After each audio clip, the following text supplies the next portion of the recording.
Hey, it's Ross Payton with Role Playing Public Radio. We're playing Fist today.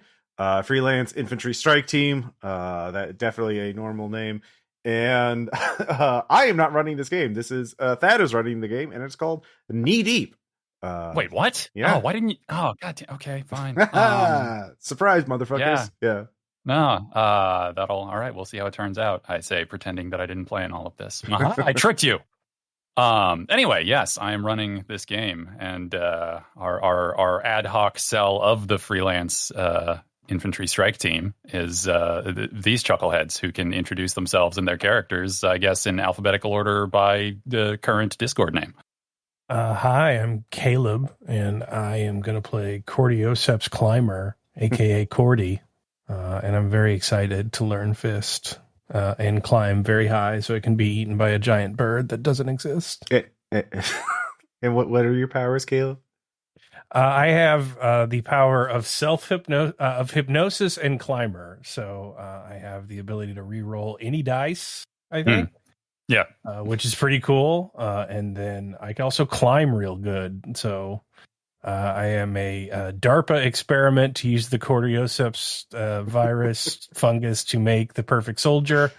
But when it turned out I wasn't contagious, they discontinued the program. And now Fist just motivates me by promising me if I kill those guys, I will get to climb something very tall and be eaten by a giant bird, which is motivating. Okay. So your role you picked was wild card. So to advance, do you need to be eaten by a giant bird, or just think that you have? Or I'm going to leave that up to the GM. All right. I would tell you how I feel about that, but the other thing about being under hypnosis is I cannot talk. So yeah. My That's true. Mushroom-headed character is just going to be restricted to pantomime for this game. So are you made out of fungus, or are you like a corpse possessed by fungus? I think I'm just like a corpse possessed by fungus. I think it's just like I got mushroom brain and mushroom eyes. And, gotcha. Otherwise, I just kind of stand there and drool and wait to be told to kill things. It's like a swamp thing where you think you're a man, but you're really not. I'm not thinking too much about like questions of identity. I'm thinking that's for Alan Moore to figure out. Being eaten by Yeah, definitely. All right, we got Cordy. Character design definitely not stolen from The Last of Us. Original characters do not steal. Yeah. Original fungus do not steal. Yeah. Hey, it's Ross Payton. I am playing Carbon NOCLIP, my new character, who I tried to make the most Metal Gear name for. Essentially, a real life speedrunner. I randomly rolled my powers as is only right and good, and I got flight and teleport. I can fly, which I decided is telekinesis, and I can teleport. So I'm a real I'm doing real life speed runs on my Twitch stream until I got recruited by Fist. Like speed run, try and get the world record for going down the corner and getting a gallon of milk and back. And so yeah, things like that. And then they're like, oh well, you could use this for mercenary missions. I'm like, awesome, great. What does that mean? So my character only knows about streaming and social media. Don't forget, Ross, that this is the nebulous retro present. Oh, yeah. So the Cold War is still going on. So I'm fine with you being a live streamer, but unfortunately, in a very Ross twist, you basically have to VHS record your speed runs and share them amongst a network of nerds.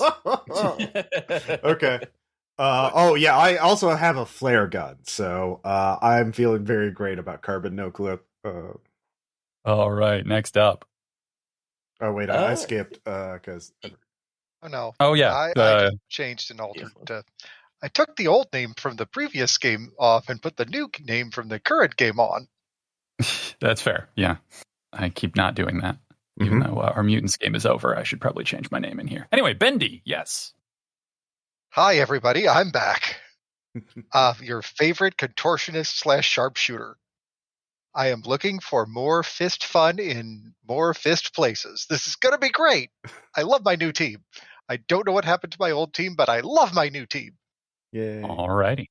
Guess less on that one. So, hey, this is Aaron, and I also will be playing a returning mercenary here, the eponymous android Red Blue. He was created as a synthetic defender, but his creators either were abandoned him, betrayed somehow. Now he wanders, taking jobs anywhere he can to basically enact justice as needed, especially since his other partner, possibly brother, Psycho Blast Man, has gone missing. So we don't know where they might be. But also, as his powers right now might state, he's not only a synthetic man, but he has the henshin ability, so he can take on a much more statuesque form, which is actually a trait in here. So I'm very happy that sentence came together the way I wanted it to. What is it that you're made of in your statuesque form? Because it gives you options. So it's absolutely metal. So it's a metallic exoskeleton. So when you transform, you put on your metal gear. Is that what we're? Yeah. Sorry. I think he does put on his metal gear. Want me to say, no, this is it's basically the unlimited form. It's from my transformation device, the Violet Unlimiter. So of course. Look, we all know that. Yes. All right. Also, I carry a guitar that's also a railgun because I can. Sick. Okay, so this ragtag group of mercenaries has been called to a briefing room at undisclosed Fist location, and it is late in the day when you all come rolling in to this sort of nondescript room in a nondescript building. The room contains a TV on a rolling cart, a harried-looking young man wearing glasses, and there's a woman sitting in the corner wearing a wide-brimmed gray hat. That's who is there. And there are some seats available with folders in front of them, except for one which just has pictures of birds in front of the chair. I climb on top of that one and reach very high into the very Captain O'Captain me. I go to all the chairs, teleport from each chair to try and figure out what's the optimal one. Wait, what kind of speed run is this? Is this time to end briefing? Are we looking for crates? Is it time to start to crate? What are we? Carbon, settle down. Fearless Leader's going to come on the screen and tell us all of the stuff that we're going to be doing. Isn't that right? Red Blue's just quietly sitting there, strumming dust in the wind as he's looking through the file. The young man in glasses next to the TV looks at his watch and sort of seems annoyed about something, but regardless, switches on the TV. Upon the TV appears a face that all of you are familiar with if you can see, or a voice that you're familiar with if you can only hear or maybe kind of see through weird fungal powers. A person you only know as Ops, who is a grizzled veteran of something nebulously important and dangerous in the past, in his 50s or 60s. And through the sort of glitchy screen, he seems to, despite the TV not being connected to anything other than a power cord, seems to, and the complete lack of a camera in the room, seems to be perfectly aware of each of you and sort of nods to you individually. Is he wearing the eye patch this time? Please tell me he's wearing the eye patch. No eye patch. Which is weird because you have seen him wear an eye patch before. Anyway, Ops basically jumps directly to business. 24 hours ago, Fist received what can only be described as a cryptic distress message that arrived inside of one of our most secure data processing facilities. He nods toward the folders in front of those of you who are interested in reading things. Okay, you start looking through it. I read this folder as fast as I can without learning anything. So, well, there's not much to it. As a speedrunner, you got to have FAQs, man. Yeah. There's not much to it. There's some aerial photographs of what appears to be a large warehouse, and there is a photocopy of what appears to be a handwritten message that simply says, "They are experimenting on my people," in capital block letters, followed by a set of coordinates that, if you look at the picture, seems to connect to the building that the satellite photographs are photographs of. The coordinates point to what is ostensibly a small welding company about 20 miles west of Lawrence, Kansas, IEZ Joint and Weld. We have very little information on this place, and this would seem like a prank or an obvious trap if it wasn't for the fact that this message literally appeared on a strip of paper inside of our most secure data clearinghouse location, under Lady Gray, under the Gray Lady over there. The woman who, oh yeah, there was that woman sitting in the corner. That's weird. None of you really. Anyway, she comes and goes. That's what she does. Yeah. That's her thing. She stands up and she stands up. Her appearance is very difficult to pin down, aside from the fact that she is a woman of some kind wearing a wide brim gray hat, and she indicates the picture of the message. This appeared out of literally nowhere, between blinks, in front of one of our agents in the secure data facility, and there is nothing traceable about it. The paper has no marks on it. There isn't any ink on the original. The paper is just a different color where the message is. So some sort of anomalous property delivered this message to a place that no one should know about. And we need to assemble a team to essentially walk into what probably has to be a trap. And so you've been chosen for that task. Before we do go in this mission, are we certain that the psychic fax machine was destroyed as per request in the last mission? Nothing about this lines up with anything else in our files.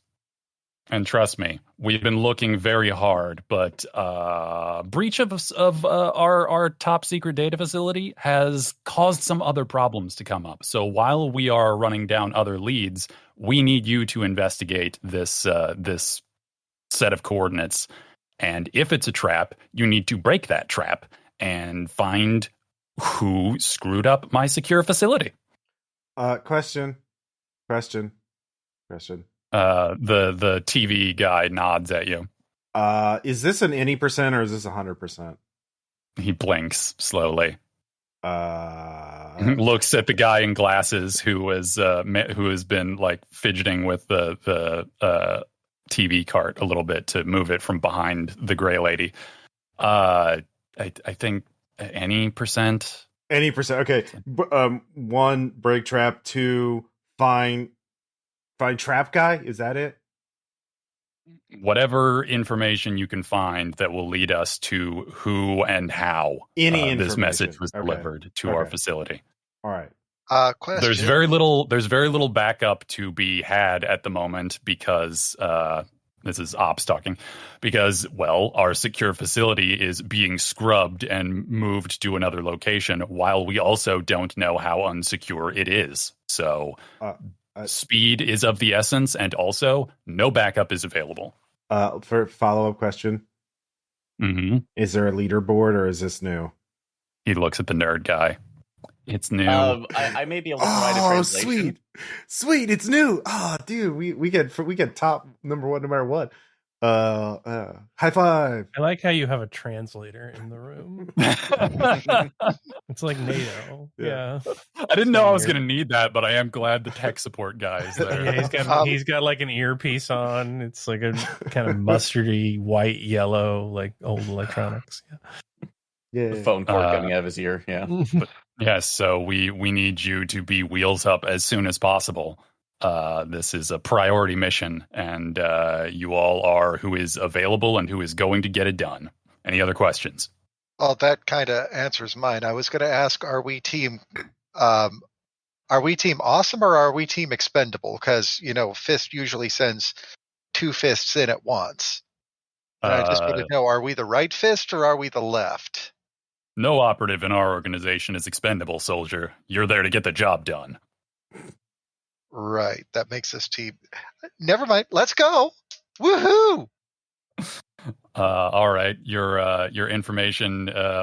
They will give you essentially a van that can get all of you to the location, but otherwise, in terms of gear, everything is very spare.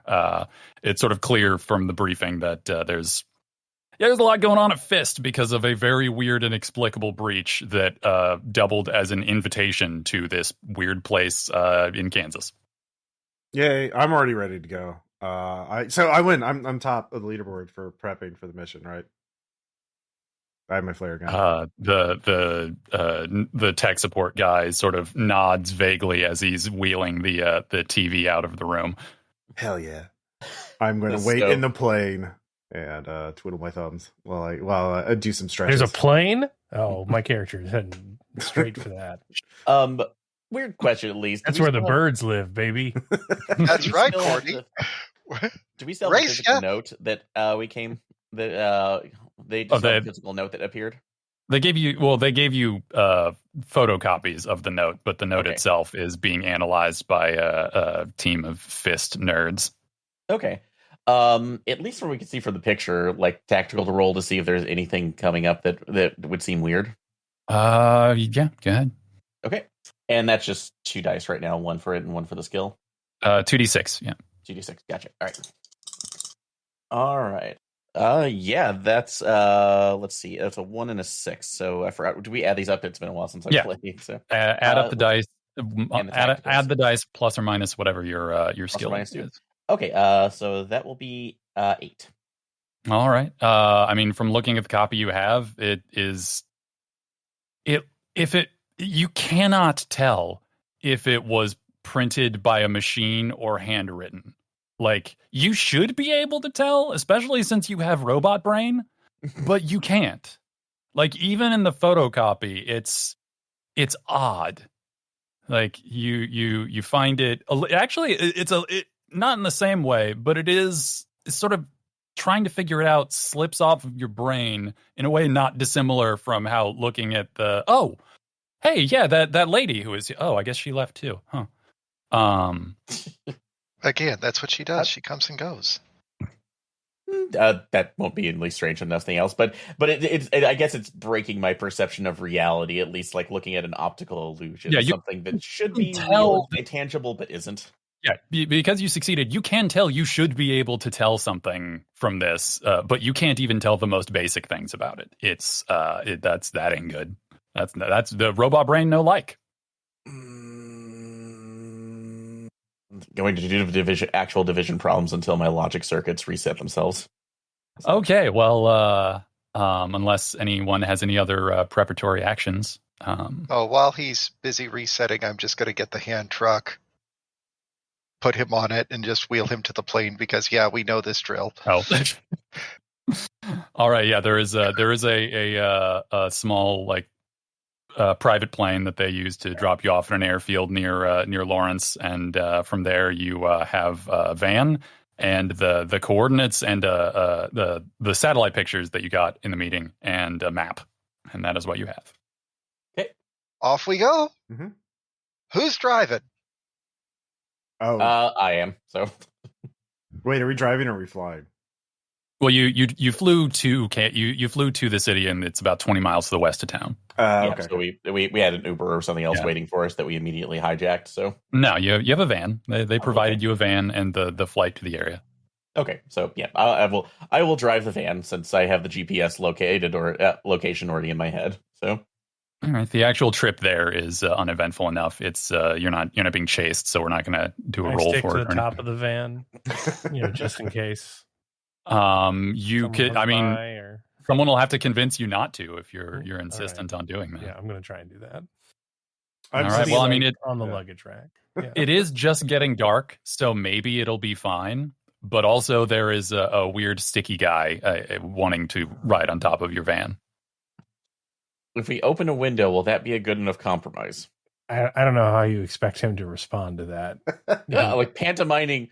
His tongue is made of fungus, man. I mean, he's got nothing. He can't. For you. Yeah, Caleb can't talk. You can talk to him. Yeah. He's very insistent about being on the roof. It's nice. All right. Well, if he is riding on the roof, that will make it a somewhat risky roll.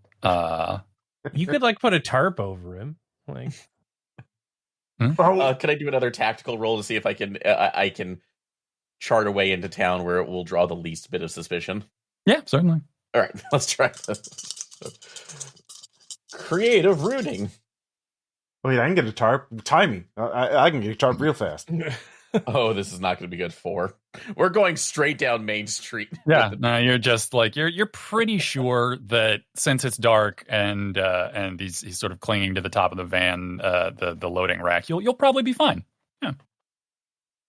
Look, if there's anything that I have learned from fisting around the world, it is that as long as we have our logo on the side of the van, nobody pays any attention. It'll be fine. Mm-hmm. Out of character. If you live in Kansas and you've never seen somebody surf a van, I mean, what have you been doing with your life? Come on, it's Kansas. Well, it's not that they haven't seen it; it's just that they haven't seen it with an active algae pile.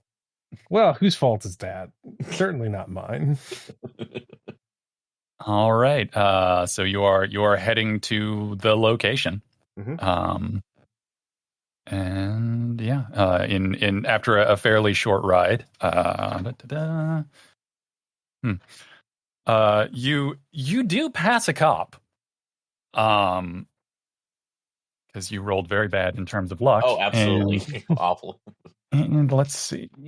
Oh, yeah, no, he just keeps driving.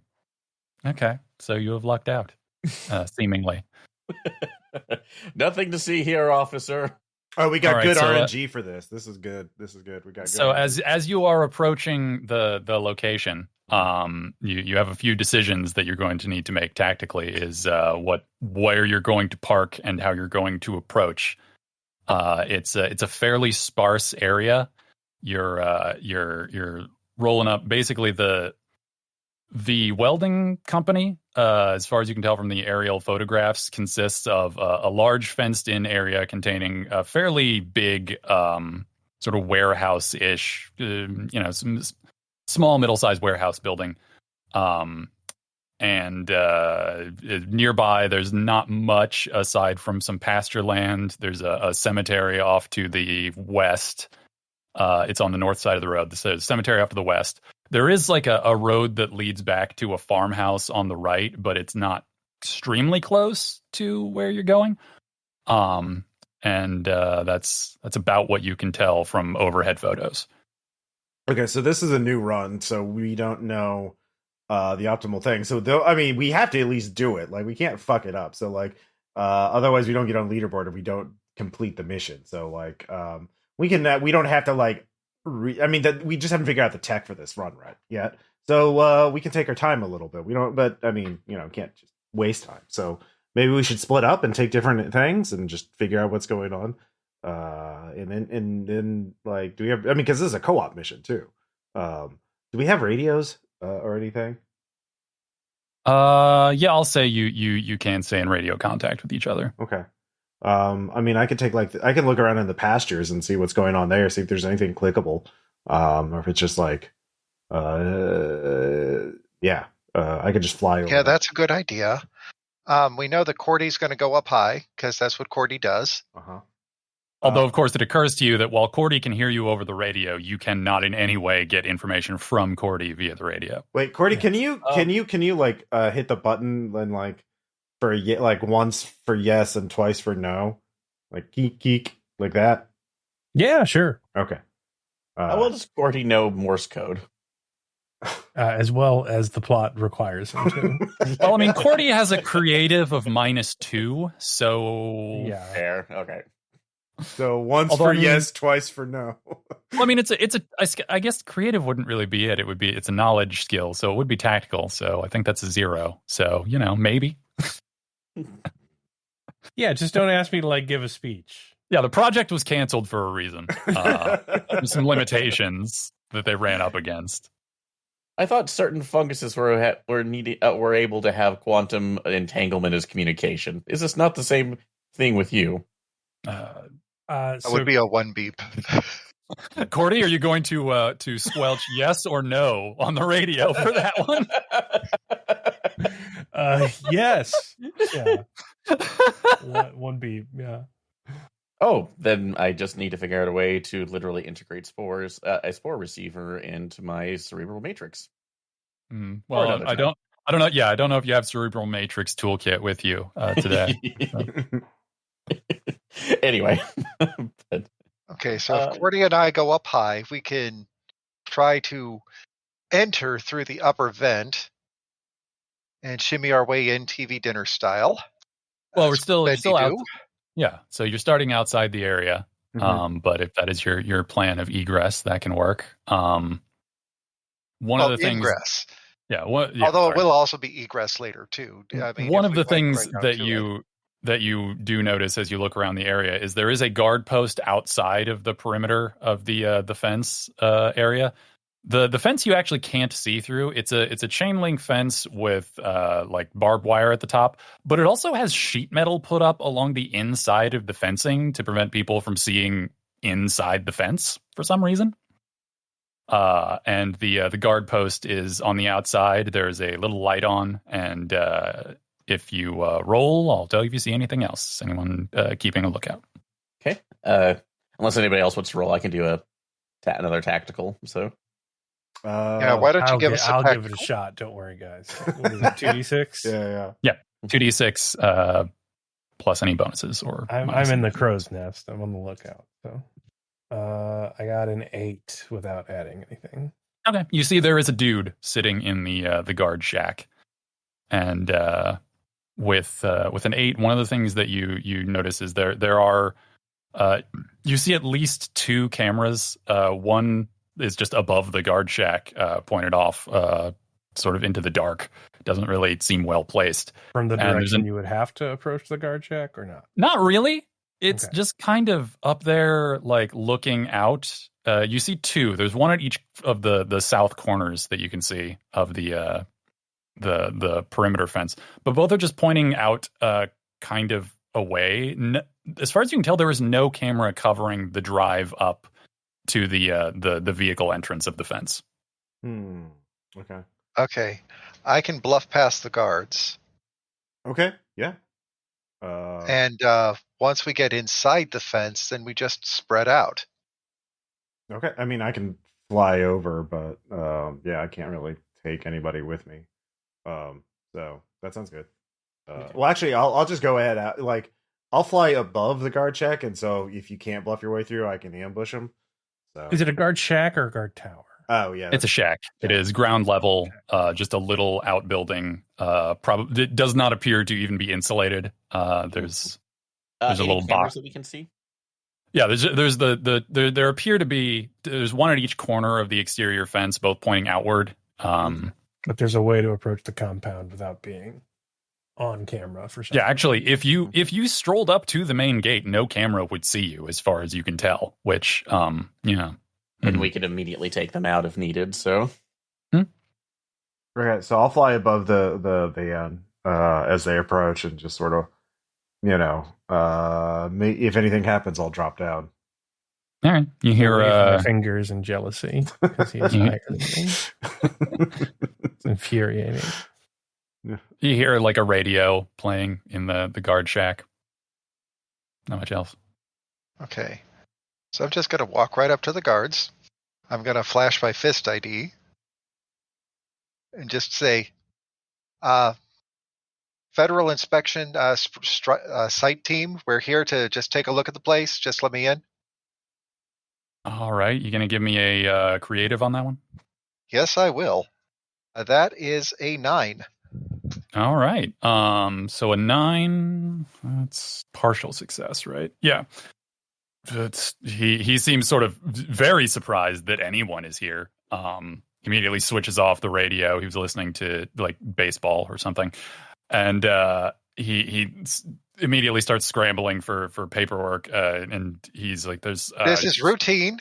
We're supposed to surprise inspection, but it's a routine surprise. Okay, that means there is nothing special about this inspection other than the fact that it is completely and totally unscheduled. Don't tell anybody that we are here, because if they know, that ruins the surprise. I mean, I gotta call up the office, man. It's procedure. Do you have Q clearance, sir? I don't know what that is. That would mean that you do not have Q clearance. No, if you were aware of what it was, you would have it. So that means that you cannot call in until after we are past the station. That's the rules. That's the way Yeah, that it works. the rules are I'm paid hourly minimum wage for like to do two things: sit here and call if something shows up not on the schedule, and you're not on the schedule. Exactly, because it is a routine surprise inspection. Look, you get yeah. paid minimum wage for this, right? Do you really want to keep your job? Can I jump through the window and just attack the car? You absolutely can. I would like to do that. All right. I roll, and I got a 10. Oh, damn. Okay. Well, you succeed. Are you trying to kill him or knock him out? Knock him out. Yeah. All right. Then give me. Oh yeah, you don't have any weapons. What would that? Just give me a d6. Roll me a d6. Okay. Tell me what it is. Drown him in spores. I rolled a 2, but I can re-roll because I'm No, that's fine. He's hypnosis. he is not. Oh yeah, you can. So go ahead if you want. That one's a 5. Yeah. Okay, yeah, no, he's out immediately. Like you cold cock him, like he doesn't even hear the window shatter. Like just boom. Is he armed?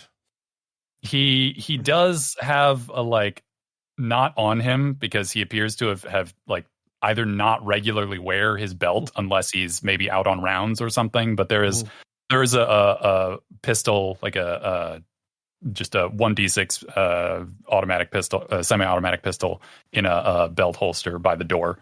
All right, I take his gun, put it in my pants, and then go outside and start trying to climb the shack. Yeah.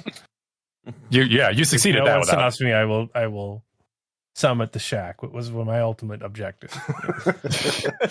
I'm He's in the way. all right. There's As we get out, because I need to investigate the shack itself, I guess start pulling on your pants leg if you have one. So Yeah, there's no. I tab the radio. No, click. I'm going Mission to. first, I'm looking around, time by the way. If anything Yeah. approaches, so really the only. Oh, sorry. Was someone searching the shack, or were you just looking around? I was about to search the shack once I got him. Okay. Got Cordy down. So. I mean, aside from his radio, a calendar that has intermittent like dates marked as delivery. There's not much else here. There's also 4 screens for security cameras that it shows that yes, there are 4 cameras, each pointing out from the corners, just sort of looking at pasture. Like they're Okay. It's Just the pasture. Yeah, just they're not really. None of them seem to be pointing in a particularly useful way. At least odd. So they're only here for show, maybe, or just to. Oh wait, maybe Although, we have to visit those spots to trigger some sort of a scripted event. Anyways, Or maybe we need to grab this guy's radio and this roll of duct tape. Oh, he doesn't have a radio. Oh, he doesn't? No, the radio he was listening to is like an AM/FM radio. He doesn't have a walkie. was there a phone Okay. in the booth or the shack? There is a landline phone that does not have numbers on it. Okay, so that's what calling it in. Okay, so we'll just take that cable or unplug it from the wall and unplug it from the phone. Remove phone. Gotcha. Yeah.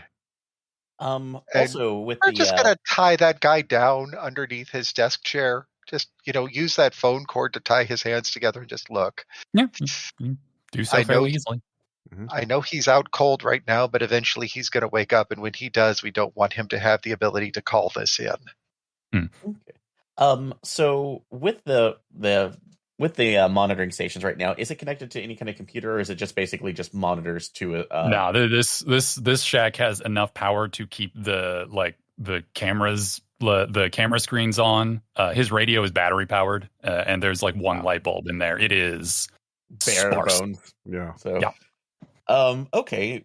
Although I will say this right now, just given robot knowledge, would it be possible to do a tactical roll to see if I could splice the feed into my own systems and see if there's any other cameras going around in the closed circuit? Yeah, if you would like to attempt that. So, Cordy, do you see anything on that roof? Well, I can't see anything. I don't know, do I? Yeah. Uh, I thought I wasn't allowed on the roof. Yeah. All right. Nope, this is too basic, unfortunately. They're using a coax on here, so a 4 is not going to cut Okay. it. you can't plug in. So are those so the views we're getting, they're from cameras that are not on the shack? You said there's like one on like a couple are on the shack, but there's Yeah, basically at each of the corners of the big square fence around the area, the shack is outside the fence. You can't see in the fence without going over it because they have for some reason put metal sheeting on the inside. Okay. And the cameras all point outward. They all point. They don't move. Okay. I am going to fly to one of the corners to where the camera is pointed and check it out and see if there's anything weird or unusual. Like, why is this area being looked at? Because if they were trying to like if they're trying to like check for intruders coming from any angle, they'd have more cameras, right? Like, so my theory is that there's something unusual about these places that they want to keep an eye on them. So, yeah. All right. I will fly over there and do that. Okay, give me I suppose tactical for that. Okay. I'd imagine. 10. 10. You see nothing. The cameras are just pointing at grass and brush. Like there's a cut, like the ones on the west side, like you can see, it's dark now, so you can't quite see. You can sort of see the edge of the cemetery in the distance, but like even that, like there's nothing that you can see that seems particularly remarkable. Okay, so there's nothing moving. There's no like the stuff that's nearby is far enough away that like even if it shows up on the camera, it seems more background detail, like the farmhouse in the northeast a ways away, or the cemetery to the west. Okay. Well, all right. So that's just bad placement. Okay. Okay. Let's. I think we should just head on in. Do we want to go stealth or do we want to go blatant? Well, I mean, there's also the question of how are you getting in? Because some of you can fly, others there is a gate there's a fence and a gate in the way. Oh, the shack doesn't have a thing to open the gate. No, the shack is entirely outside of the gate. But there's no button to like open gate or anything like that. No, not in the shack. Again, it's real sparse. What kind of lock is on the gate? Is it just padlocked or is it a different type? Yeah, it seems to just be padlocked. I know it's not there. I could just blast it off with the railgun. So that is a choice. I can climb things. You can. I mean, I also could transform to just break it open, but I don't want to do that yet, since it seems a blatant. I should probably hold that in reserve until something else happens. Is there a gap between the two sides of the gate? Yeah, there's a little bit of room. Yeah.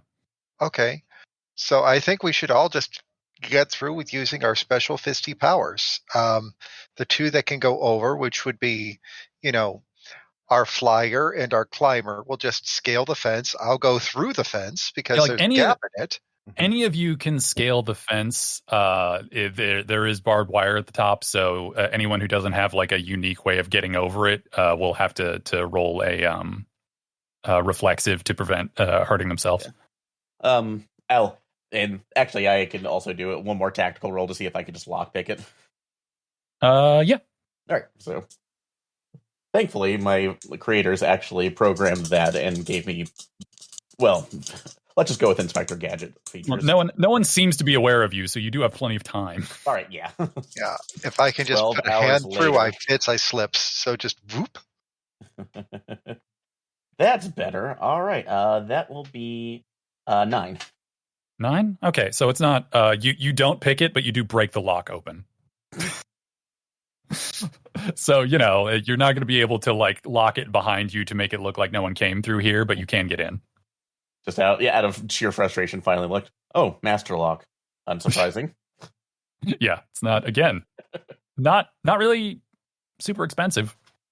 And what do my fungal eyes see inside the compound?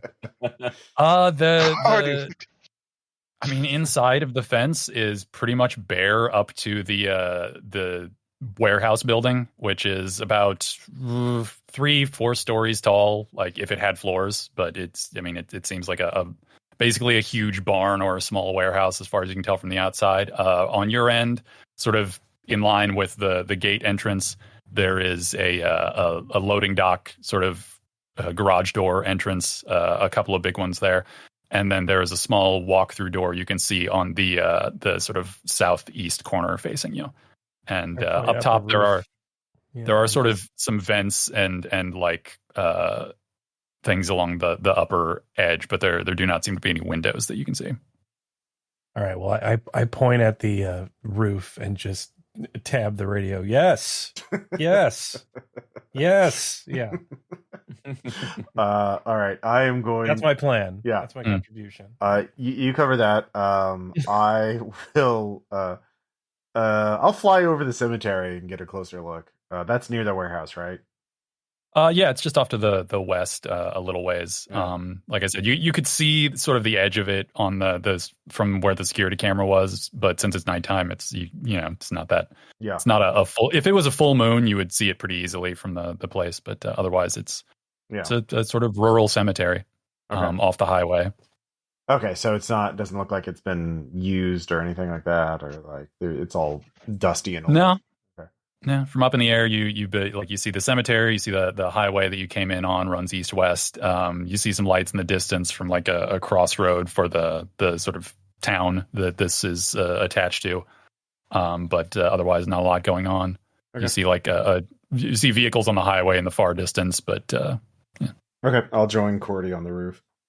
Well, I didn't see, none of the doors are like glass, right? I can teleport if I have line of sight, so I can teleport. Yeah, you don't have line of sight. The closest that you would be able to be to getting line of sight is there are some ventilation grating along some of the intermittently along the top edge of the sort of walls on the outside of the warehouse. So if you pried one of those open and looked in, you could teleport, but there's not a window. Now you're talking. Mm-hmm. Okay, so I'm gonna head for that grate. Okay. Do you need help climbing up? Because I think Cordy has rope. I think Cordy would definitely be right there with me. Like let's see, Cordy, you get to climb essentially for free, right? Or no, wait, with handholds. So you can stick to smooth surfaces if you roll reflexive successfully. So are there handholds? No. Okay. I will climb them. Yeah, and once he does that, he can lower the rope for Bendy and Red Blue. But then I'll just with my reroll for hypnosis, I got an 11. Okay, yeah, no, you Spider-Man your way behind me as a Spider-Man. Yeah. You got like a little harness dragging your rope behind you, and yeah, you make it up with no difficulty. Okay, and my reflexive to follow on that rope is an 11. Oh, okay. Wow, we're just rolling. Rolling. I just fly. I don't need to roll. It saves time in your run. Exactly. You get it. Rolling slows you down. Yeah. Well, since I get to the roof first, I will start removing the grate. We got to work on that. All right. Are you doing quick or quiet? Do you really have to ask?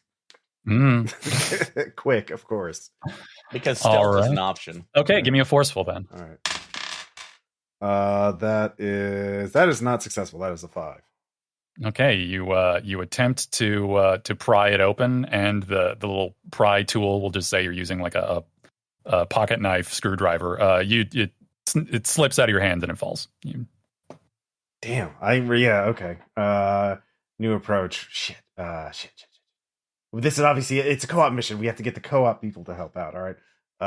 Red Blue, you transform, become really strong, and open the grate. Yeah, that's the best thing. Yeah, his once in session transformation. Good idea. Yeah. Like, I think that's a terrible idea.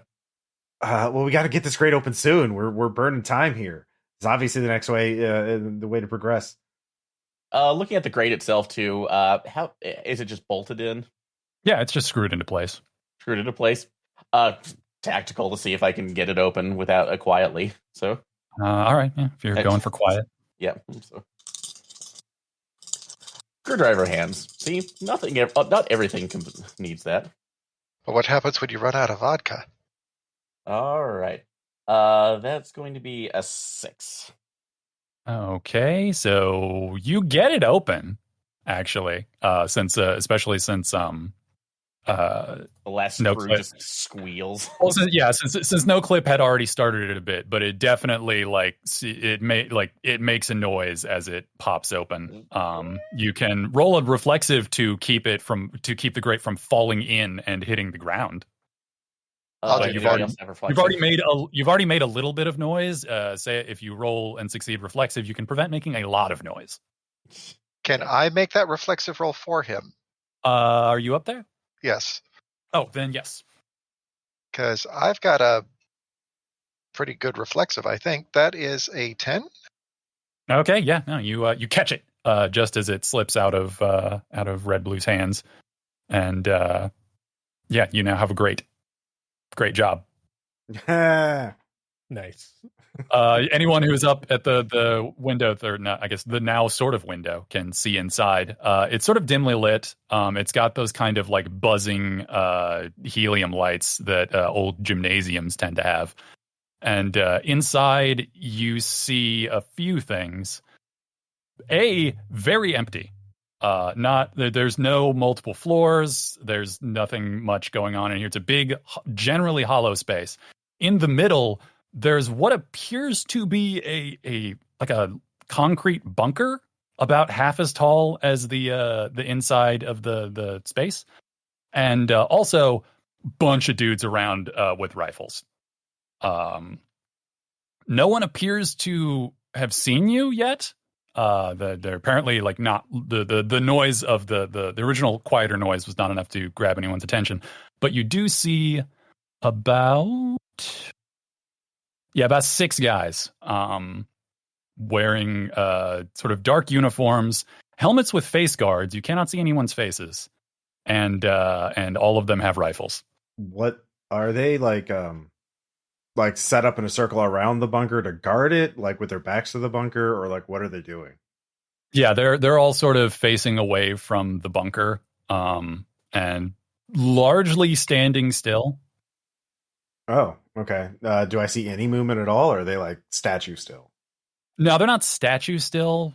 Some of them seem like a little like give me a let's see, what would the perception roll be in this? I always forget.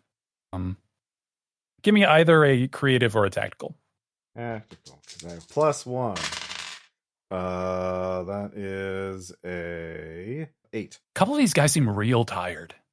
Like there's a kind of like most of them seem real tired. There are only a couple who don't seem to be a little bit shaky. So this bunker, does it look like is there a visible entrance to the bunker? Yeah. Okay. Yeah, there is a vehicle-sized door on the south-facing side, facing the loading dock area. There's a big rolling door. It is closed at the moment. Okay. And that is what you see. Is there like a control panel or like keypad or big red button near it to like? Let's see. You got an 8, so you do see a couple of panels of some kind on either side of the door on the bunker, but you don't see. You can't tell exactly what they are. Also, on the north side of the building, the far side from where you are, there is a little like inbuilt room area. Like there's sort of a long stretch where they've constructed what appears to be either one big long room or perhaps like a series of rooms that you can't see inside of from here, that are sort of thrown together by like you can see like the studs and the sheetrock. So it's not very solidly built, but there is an area in the back that is another room or other rooms that you can't see into. Okay. That's on the same like level as the bunker, like on the ground. Yeah. Everything's on the ground floor. Okay, there's nothing else up where you are aside from more air vents and lights. Is there like air vents and lights? Okay. So we're just kind of like looking at this from the roof, looking down through the open grate. Okay. Yep. So, okay. So I could teleport to that other area. So none of the guards are actually. Do they have eyes on that other section, not the bunker, but the other, like the long room? They're wearing sort of darkened visors on their helmets. All have darkened visors, so you can't see their faces or what they're looking at. Okay, but it would be in their field of vision if they. There are a couple who you would chance being seen by if you popped inside the door. The door back there, the one door you can see that leads into that area is open. So you could pop in there, but you would have to roll a reflexive to do so and get out of the way quickly enough to try not to get noticed. I do that immediately. Okay. All right. So I'm going to go in through the grate and offer support. Just kind of. See here, I got a 7. So. Okay, so a 7 is a partial success. Mhm. So you bamf in there. You're in that other room area, and you sort of duck out of the way. Let me see. Okay. That is what you do, and you don't hear anything immediately. Okay. I have my flare gun out, and I have my radio on just so they can hear me. And I'm kind of whispering, okay, just describing what I see. But that's what I'm doing. Okay. Yeah. Okay, you are in there appears to be at least 3 rooms in this area. You're in the sort of central long room, which is sort of dim and full of cots. There are just cots laying in here. There's a room to the west, to your left as you entered here, and there's a room to the east that you can't quite see into. And there are 3 dudes in cots. They have not reacted to you. Okay. Do they look like they're sleeping? They're fully dressed, and they still have their face shields down. You cannot tell. But they're lying on the cots. Mm-hmm. Okay. Okay. I will attempt to. Is there anything else? Like, if I go past it, like you said, there's a long room. So, Yep. Is there more that I haven't seen yet? Yeah, there are 2 exits from where you are, not counting the one that goes back to the main area. There's Okay. one to your left that you're in sort of a big middle area, and there's one area to each side. Okay, so straight ahead of me are the dudes, right? Or is there a dude in each of the areas? What do you mean? Well, like where are the 3 guys? The 3 people on the cot? They're just laying on various cots in the room that you're in. Oh, they're right around me. Okay. Yeah. Okay. Nice. Yeah, right around you, actually. Okay. You hear some like strained breathing. Okay. I will sneak by them and go to the room to the left.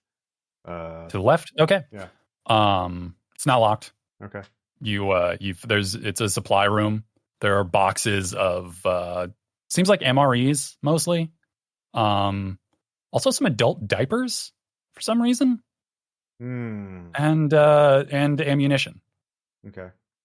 I will hold and let my team. I will close the door and hold in the storage closet for a second, whisper to my team what's going on, and give them a chance to catch up. Because we got to complete the run first. I can't go too far ahead. And get cut off from support, because we're gonna have number 1 in the leaderboard no matter what, as long as we complete it. So we got to complete it. We'll figure out the tech later. All right, on our next run. So yeah. Or unless you wanted me to keep scouting ahead. Yeah. Yeah. I think we can crawl. At least Red Blue will start to crawl in and kind of look around to see if there's any other information you can assess. So. I mean, your only options, as far as you can tell immediately. Actually, no. Give me a tactical roll. Okay. That will be 8. Okay. There's very few options for what you do when you get inside here. You could drop down immediately to where the dudes with the guns are. There are some like metal bracing beams across the top. You could try to shimmy along if you wanted to try and like cross the room without being seen, but that would be a pretty risky endeavor.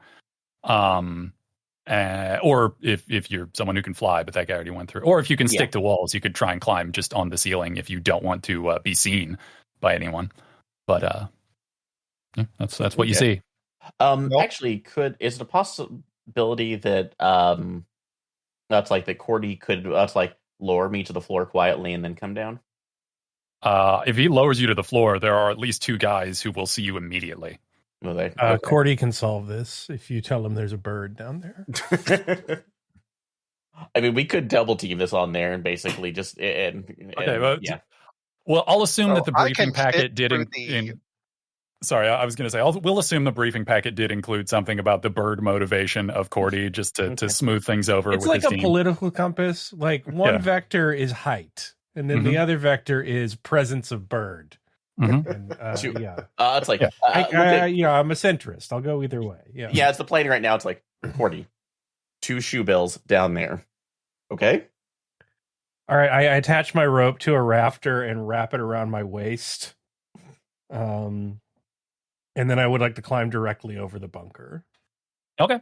So let's see. There are handholds since there are those beams there, so you can, since you have your climbing power. I think that's all right. And then I'm just going to leap directly from the roof, Cirque du Soleil style, spinning out the rope behind me, firing that guard's pistol. Yeah. Oh, okay. Surprise So attack. yeah. All right. So you are, which you got? There are 6 guys on the floor. So they're basically at the. Let's see. There's. Oh, how are they spread out? Yeah. So basically, there are 2 to the north of the bunker. There's 1 on either side, and there are 2 to the and there's 2 to the south. So who are you shooting at? I guess I will start with the ones furthest from where Ross is set up and try and. Okay, so the ones near the front door. And in the rope. Yeah. Gotcha. And while he is flying at them, I am going to disarm them using my sharpshooter power of if you name a specific body part, possession, or component of something you're attacking with a ranged weapon, you will always hit it, disabling that part rather than dealing damage. So I'm just going to shoot them in the gun hands so that they drop the rifles as they're being shot at. All right. Well, you can do that to one of them. So, are you doing that to the one that Cordy is attacking, or are you doing that to the other one in the same south side there? The other one, the one that Cordy's not attacking. Okay, we'll start with Cordy then. Give me a. I guess it would be tactical for shooting, since it's aiming. Actually, it's reflexive for aim. I'm sorry, reflexive. Duh. So said the wrong thing. I'm keeping an eye on the guys in the that are on the cots. If they start to move and act, I will. Gotcha. Yeah. So. Okay, so yeah, give me a reflexive for shooting first, dude. Oh, re-rolling that. And I'm also going to use my war die. Oh, damn. Well, that one is 11. Okay, yeah, no, you. So that's 1d6 for your pistol. So give me that. That would be 1 damage. Oh no! All right. Yeah, you hit him. He takes 1 damage. So the other one is immediately disarmed. So that's those 2. NOCLIP is hiding, and Red Blue, what are you doing? Now that Cordy has 1 and 1 is disarmed, correct? Yeah, Cordy has damaged 1, injured 1, and yeah, plunging towards the rest. Yeah. Okay. Mm-hmm. Actually, yeah, because there were only 2 in here, right? There's 6. No, there are 6. There are 6. Okay. And at this point, since we've gone loud, so yeah, drop down into the vent and just and open up with let the guitar unfold into its rail gun. Yeah, give him a few riffs. No, I know. Yeah, just fire it out. So. All right, that'll be a reflexive to aim. Are you shooting at the disarmed one? Or are you shooting at the hurt one, or one of the other 4? One of the other 4. So. Okay. The one there are 2 on either side, and there are 2 that are in the back closer to where NOCLIP is. Yeah. Actually, I probably wouldn't be able to see it here, or if I didn't take the shot this turn but waited 1 turn, could I do tactical to see if there is a breaker box or if that's like a power fuse or something to see if I could knock that out and drop the room into darkness? If you want to take that risk, you can roll tactical now and see if you see anything. Yep, I would do that and hopefully get a bonus on the other shot since I have no reflexive. So. Okay. All right. That's what I would like to see. That's going to be 10. All right. You actually do see a sort of a wiring hub up on the ceiling that you think would kill the lights if you shot it. Okay, so I will just work on aiming that turn on the next turn. So. Also, don't forget, use your friends. Do you know anyone who can't miss? So, that's true. So I'll just point it out to the next turn if anybody wants to take the shot. So I will do that. Before we go back around, NOCLIP, you holding action in there? Or did they react to the shot? You do hear some noise, like there's a little bit of like muffled moaning, and like they shift a little bit in bed, but they don't Okay. seem to move. Okay. Like they move without moving, right? Okay. Like they seem to have heard it, but are not getting up. Okay, well in that case, I'm just going to teleport out of that place and start shooting at the first guard I see. Alrighty. Yeah, there are 2 for your amusement. Okay. I will roll. What is it to Reflexive for right. firearms? Great. 7. So I will shoot him with my flare gun for another 4 damage. Okay, that guy drops. That guy is just And it immediately looks really cool because everyone is looking at you. Yeah. Oh no. Like that was bright. Like you can't see the faces of the dudes behind their visors, but you are now aware of the fact that unless, except for the guy who was literally shot and the guy who was disarmed, like the other 3 are looking at you. Oh no. I'm definitely gonna try and teleport away as soon as I can. Yeah. Yeah. Are they firing back? Yes. So thankfully though, most of them are going to be firing at someone else other than you. But Cordy, you do have the attention of the guy that you shot. So give me a reflexive to not be shot by him. And there's that's not good. Got a 5. Even with your reroll? Yeah. Okay. I got a 1 and then I re-rolled a 1. Yeah. Ooh. Some Kayla's choke dice rolling right there. Sometimes it'd be like that. All right. You take 2 hit points of damage. Cool. Yep. So yeah. And sorry. So let's see. Disarmed guy is scrambling for his gun. No, actually. Sorry. I was wrong about that. Disarmed guy is going running at NOCLIP. He's not picking up his gun. He's just running past where he dropped his gun at you. Oh, okay. And let's see. So now, NOCLIP, you are being fired upon by 3 dudes. Okay, I'm going to try and teleport into cover away from all of this. All right, that'll be a risky teleport. If I recall, if you screw that up, you drop something, don't you? Or am I misremembering? Let's see. It's on the sheet. Under fire. Okay, yeah, no. Plus tactical to avoid accidents. Yeah. So give me a tactical roll to teleport for cover. And also tell me what cover you're going for.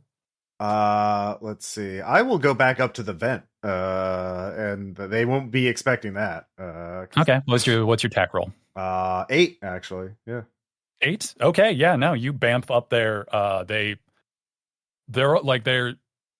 all still fire at where you were. So, and the other guy is still running at where you were, although he will start to slow down and do something else after this round. But yeah, you've successfully eaten up the attention of the rest of them. Yay. So we will circle back around to, I think Cordy was at the top, right? Or has Bendy and Red Blue acted this round? Oh no! Well, this was them. This was the attack from. Okay. All right. So I believe it was hit Cordy. The ground yet. Yeah. You hit the ground. It's I think Cordy, Bendy, and then Red Blue. All right. I shoot at the one I shot before if he's still up. All right, give me a reflexive. Ooh, that was a 3. Cool. Wow. And with the reroll, that's a 4. Yeah, you realize that like this gun is jamming to shit. Like this is not going well. This what kind of bird is going to be attracted to the little noise of this tiny broken weapon? Like you feel disgusted. How would anything want to eat you? You gotta make yourself attractive to the bird that judges you from on high. True.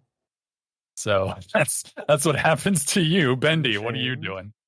You were informed of the electric hub up on the ceiling by Red Blue. If you want to shoot at that, or if you want to do whatever else, you are obviously free. And one bullet to that would do what again? It would probably darken the room for everyone. Okay. And since we can see them and they've got those, dark visors, it's going to be really bad for them. So it does seem likely. Yeah. Lights out. Bang. Okay. It goes dark. anyone without like either a flashlight or some amount of vision ability is going to have to roll tactical to find what they were aiming at. Well, there is some light. Remember that dead guy with the flare in his chest. Yeah, there is a flare going off on a dead guy. It's so very cinematic. that is true. Oh, it's like it's like the end of Skyfall. Yeah, you can see a couple of guys, and the guys who are closest to where NOCLIP shot that guy you can see their outlines. So it is less of a penalty than one would think. So that was Bendy. Red, blue, you're up. Targeting one of the guys in the flare light and firing. So. All right, give me reflexive. All right. That one's gonna go wide on a 6. Oh no, sorry, that 5. Sorry, I have no points. 5. Yeah, shot goes wide. Now that it is dark, you do see the guys that you can see in the light turn towards you because you made a noise. So I can see all of their images like fading as the light from the positron beam goes off. Nice. Yep. And I think NOCLIP's turn. Okay. Let's see. I will teleport to taking a position like flanking behind all the guards, and so I can take a pot shot at one. Now, if like teleporting to take up my action, I'm fine with that. But like, I'm basically teleporting on the other end of the warehouse, like where. Okay, you will. Yeah. Since it is a risky teleport, you do have to roll for it. Okay. So that is tactical. Yeah. Tactical to avoid accidents. Okay. So give me that first, and then if you succeed, then you'll get your shot. And just so you know, I do also my other item is the AR goggles that let me see my enemy's HP. So I guess I can. Oh, yeah. So in that case, you noticed something immediately when you remembered to switch those on. These guys are really not doing well. Like they seem weaker than like most of them. There's a couple. The one that Cordy's fighting seems in a little bit better shape, but the others, they only have about like a hit point or two apiece. Like they're surprisingly fragile. Okay. Well, that's Cordy just drew the short straw of fighting one of the strongest ones, and the other strongest one is the one who is disarmed and is running around. He has 4 hit points. Okay. That's not great, but better than there's something with a giant HP pool in the warehouse that you didn't see before. So that would have been terrifying. I will share that with the team after the fight. So anyways, I'm going to teleport. And I got a 10. Jeez. Okay, yeah, you teleport just fine. You line up your shot. So give me a reflexive to shoot him. Okay. Also, which one are you shooting this time? Well, it doesn't matter because I roll a 4. So. Oh, okay. Well, you still got to tell me 5. which direction you're shooting. Which one are you shooting at? Probably one of the weak ones. Just one. I'm basically all the way in the back, so whatever one I could be right behind. Okay. So yeah, we'll say the one that was just south of the one in the top corner that you shot. You miss, and the flare goes all the way to the other side, lighting up the area right under the vent where you guys came in from. So now, the good news, you can line up shots sort of on both sides much easier now. There's other people can do that too. So there's that. Hey, speaking of. Hey, Cordy. Yeah, you're getting shot at again. I'm gonna roll. Yeah, give me a reflexive. And that one's an 8. Okay, yeah, no, you woof right out of the way of that one. Like you're walking between raindrops, you're fine. Let's see. So that guy had his shot. The other guy, actually, yeah, the other guy that was on the south side is running back towards his gun now, or he's chasing the flare that was fired. It's a little hard to tell because it's both in the same direction. But he is running in that direction, not focused on any of you at the moment. And that leaves, I believe, 2 other dudes who are going to shoot at... one of them is going to shoot at Cordy again. Sorry, buddy. Do I get a roll for that? Yeah, give me another reflexive. I will keep that one. That one's a 9. Okay, yeah, you duck out of the way easy enough. And the other one is going to shoot at, let's see, who else is on the ground floor? I mean, I'm on the ground floor now. Okay, yeah. He's going to, Yeah, the other guy is going to shoot at you. So that's. Well, yeah, I got like a 13. Oh, yeah. Then you ghost out of the way. Mm-hmm. All right. So that will bring us back up to Cordy. I'm shooting again. That one's a 10. Okay, there you go. You managed to unjam it and immediately like load the next round. Pop. What do you do? Give me a D6. Oh, I gotta hit him. I can do 5. Oh yeah, he's dead. You shoot him right through the head. That whatever that shield on the front of the helmet is, it ain't fucking bulletproof. So that guy drops. So that is 2 dead, 1 disarmed and running around, and what you get the for other not having your brain matter made of spores. That's true. You're far more resilient. And so next would be Bendy. I think I'm going to disarm another dude, the one that's still alive and trying to shoot at Cordy. Okay. Yeah, you do that for free, right? Oh yeah, I don't have to roll as long as I don't damage him, but I disable. So yeah, no, his shoot gun, him at the trigger arm. His gun flips out of his hand, and at the instant that the gun leaves his hand, he starts running at. He was firing at Cordy, so now he's running at Cordy. And it is red blue, I believe. Yep. So how many are left now in total? There are 4 left. 2 are disarmed, I believe. Okay. I'm gonna go ahead and aim for one of the other armed sons and see if I can at least pop off a shot. So okay. Yeah, that's actually much better. That'll be 8. Alrighty, roll damage. Okay. That will be 6 damage. Jibs just bursts. You center mass him, and then there's no center mass anymore. Yeah. So justice dispensed. There's now 3 dead, 2 disarmed, and I think 1 left with his gun. So no clip. Okay, so is it just the unarmed guy left now? One of the stronger ones, there were 2, is one of the disarmed ones. He's the one who's running toward the front. Looks like he's going for his rifle. The one who's disarmed initially. Okay, and then all right. I'm gonna try and stun on this fool. I'm gonna try and teleport behind him, put the flare gun to the back of his head, and said,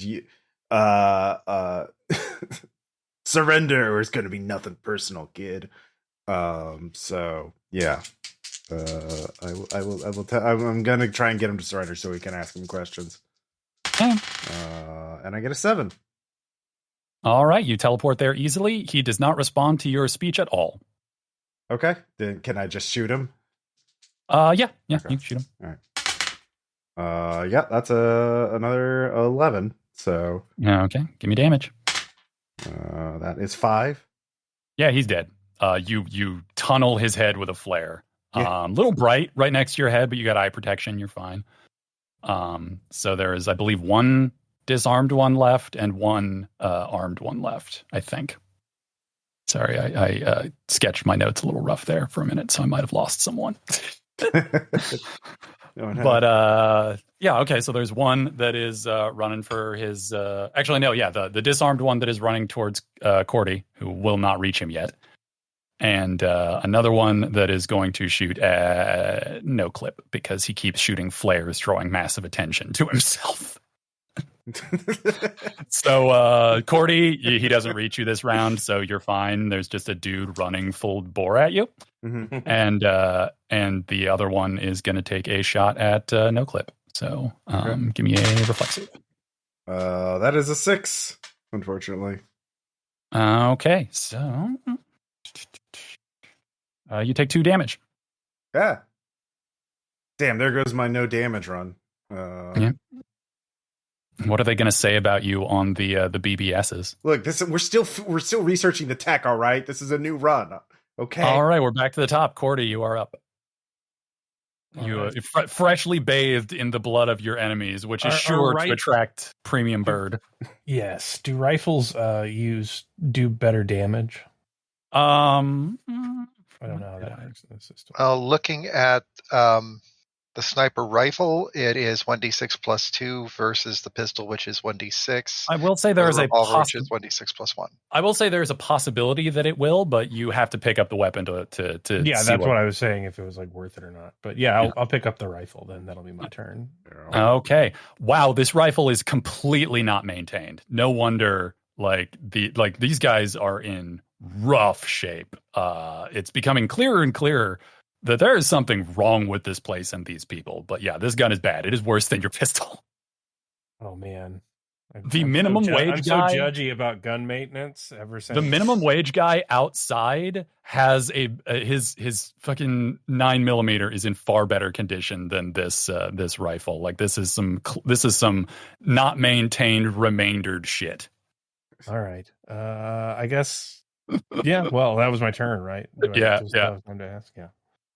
No, I always got really judgy about gun ownership once. No, I know they told me that the bird was a member of the NRA. Yeah, I wanted to impress him.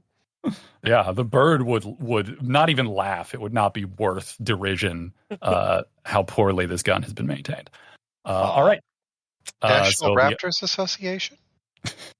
It is Bendy's turn. There's one guy that hasn't been disarmed yet, right? Yes. Now he has. All right. There are two disarmed guys. One who hasn't done anything yet, and the other is going to attempt to tackle or punch or something Cordy this next round. So red blue, you are up. Okay. Yeah, we'll go ahead and take another shot at one of the unarmed. All righty. Give me reflexive. Yep. All right. That one will go wide for. All right. Which one are you shooting at? Tell me north or south. North. All right, NOCLIP. Give me a reflexive. Oh no. I make that with an 8. Okay, yeah. Railgun shot goes past where you are, sort of busts a wall open, and the shrapnel sort of goes past you. You're fine, but a little rattled. Friendly fire's on. God. That is why and you NOCLIP. It is now your turn. Okay, so there's just one guy left now. There's two guys, but they're both disarmed. Okay. I'm gonna try the same thing. Teleport behind him and try and get him to surrender. Okay. And if not, I make that teleport with an 8. Okay. Again, no response. Okay. Back of the head. Nothing personal, kid. And I just a 9. So I will, okay. Give me damage. Actually, it won't matter. You have a. Oh wait. Well, actually, it might matter. Give me 4. Okay. Yeah. Now another like canoe head through. All right, and then that is the end of players' turns. Okay. Dodging that guy? All right. Yeah, give me reflexive to dodge. All right, I got a 7. Okay. Yeah, you he dives at you. You sort of spin out of the way, slip a little bit, and almost lose your footing. And he goes. It's getting wet down here. Yeah. He goes sort of sliding to the ground. So yeah, he whiffs, and that is the only enemy currently active. So it's up to you how you respond, y'all. There's an unarmed dude who is scrambling around. He doesn't stop moving when he hits the ground. He crawls back up and is crawling toward a gun again. So, if I can't walk up, just immediately kind of brace him down on the floor. Okay. You need to stop to answer our questions. Give me a forceful to see if you pin him. All right. That will be 6. No, he worms out of your grip. He's not like responding. He's not saying anything. He's just.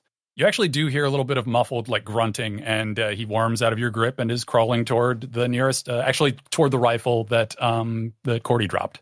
Cordy, tie up this bird. I tie the guy up. Give me a forceful. All right.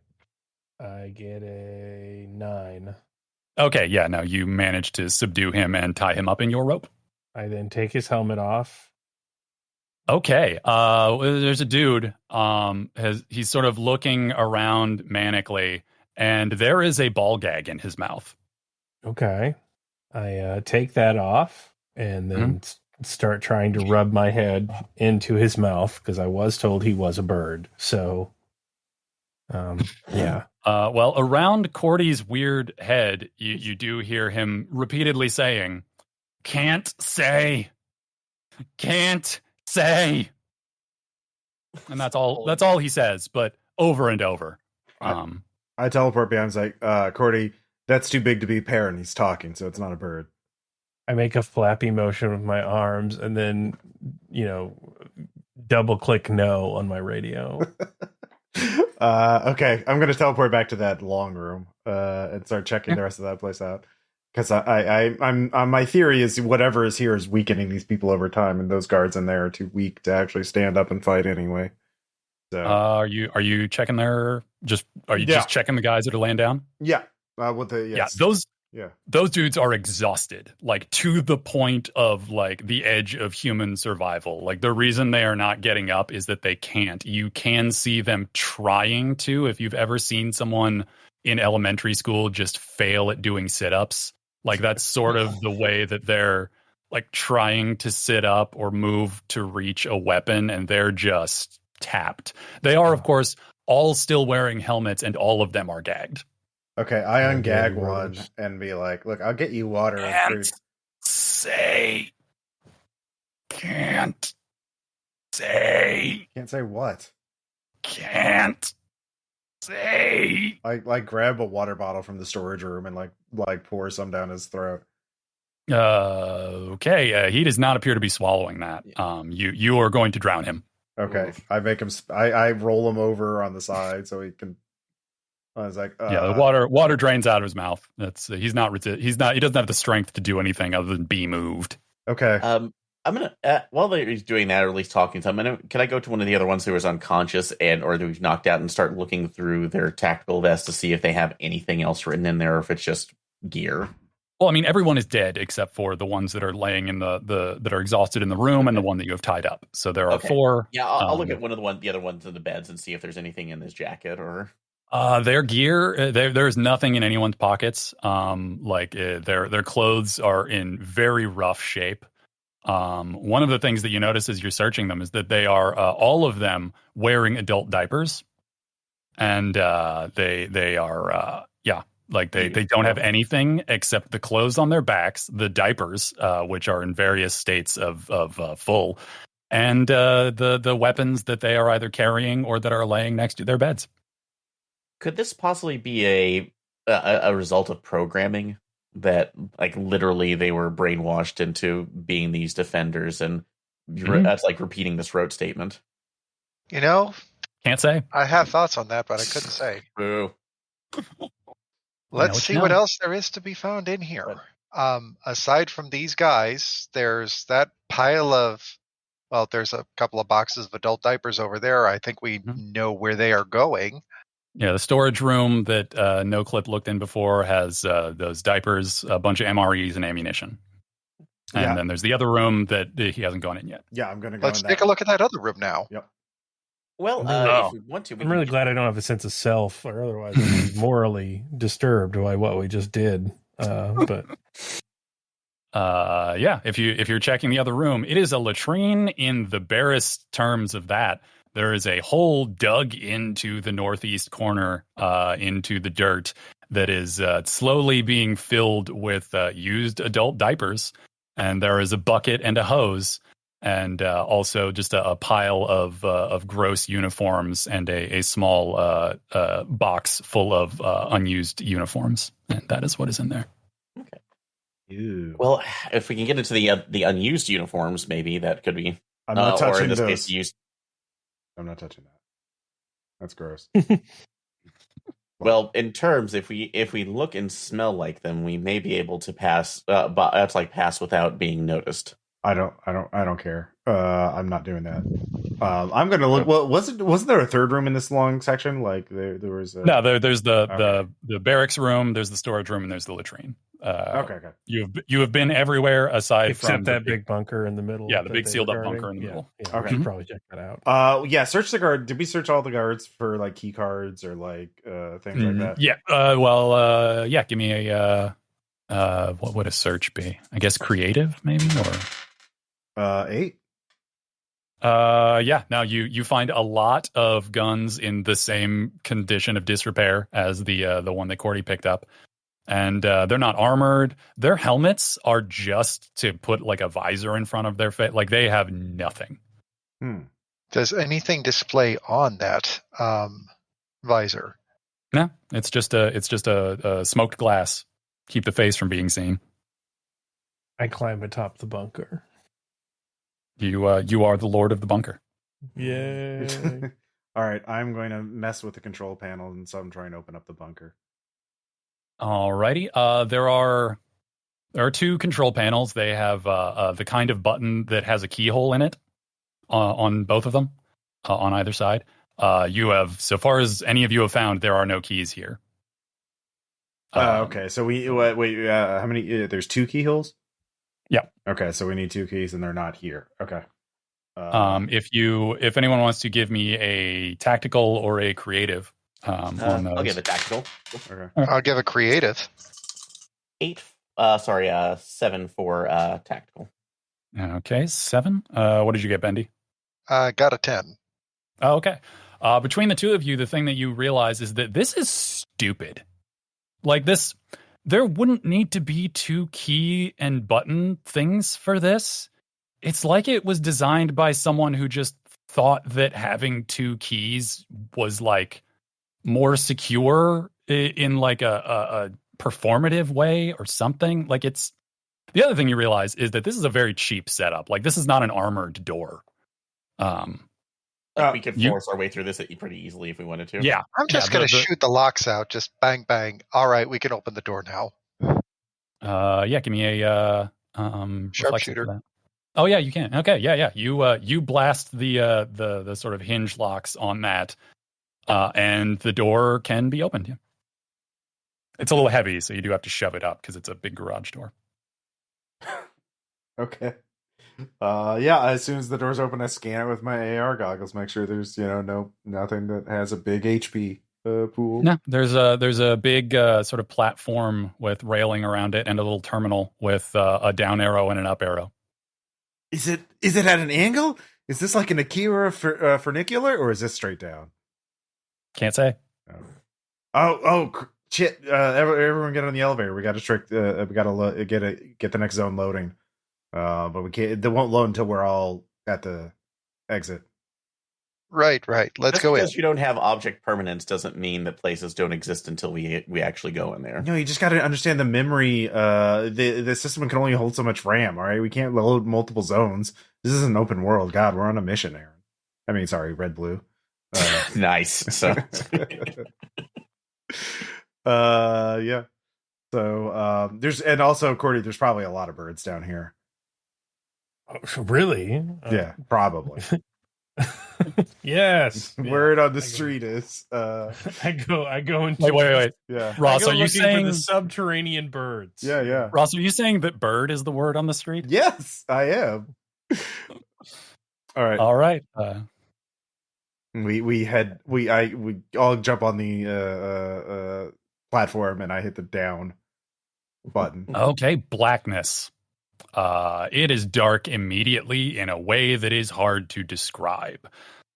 You hear a sort of wind sound, or like something, like maybe a siren in the distance, but it's not like it's just, there's a weird sense of openness and void around you, and you hear a voice that says, "Sorry, don't freak out, okay?" panic circuits rising. Can I steal one of Carbon's flares?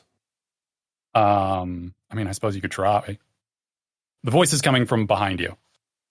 Well, I mean, if it's total darkness, I would like to have a flare going so I could see what's going on. And a bird down here could see me. If you sort of point at one of my flares, I will hand it to you. Yes, I light a flare. Okay. You can see each other in slightly more detail. Actually, it's a little weird you could see each other before, despite it being perfect blackness around. That's probably fine. Oh, that's just a bug. It's fine. Yeah, you see each other much more brightly. And a voice from behind you says, thank you for coming here. I'm sorry I was not clear in the message, but you seem like good people. What do I see? What is who? Oh, yeah. Oh, that's a demon. You see a tall, sort of spindly creature assembled out of charred bone plate and bloody sinew, skinless, eyeless, with exposed like teeth and nose bone, but no eye sockets to speak of. A sort of wreath of bone coming out the sides of its head, and it has its hands raised in a very like hands up, don't shoot method. And is just sort of regarding you, again, saying that thank you for coming so quickly. Oh, cool. I think we just marked out both mission parameters.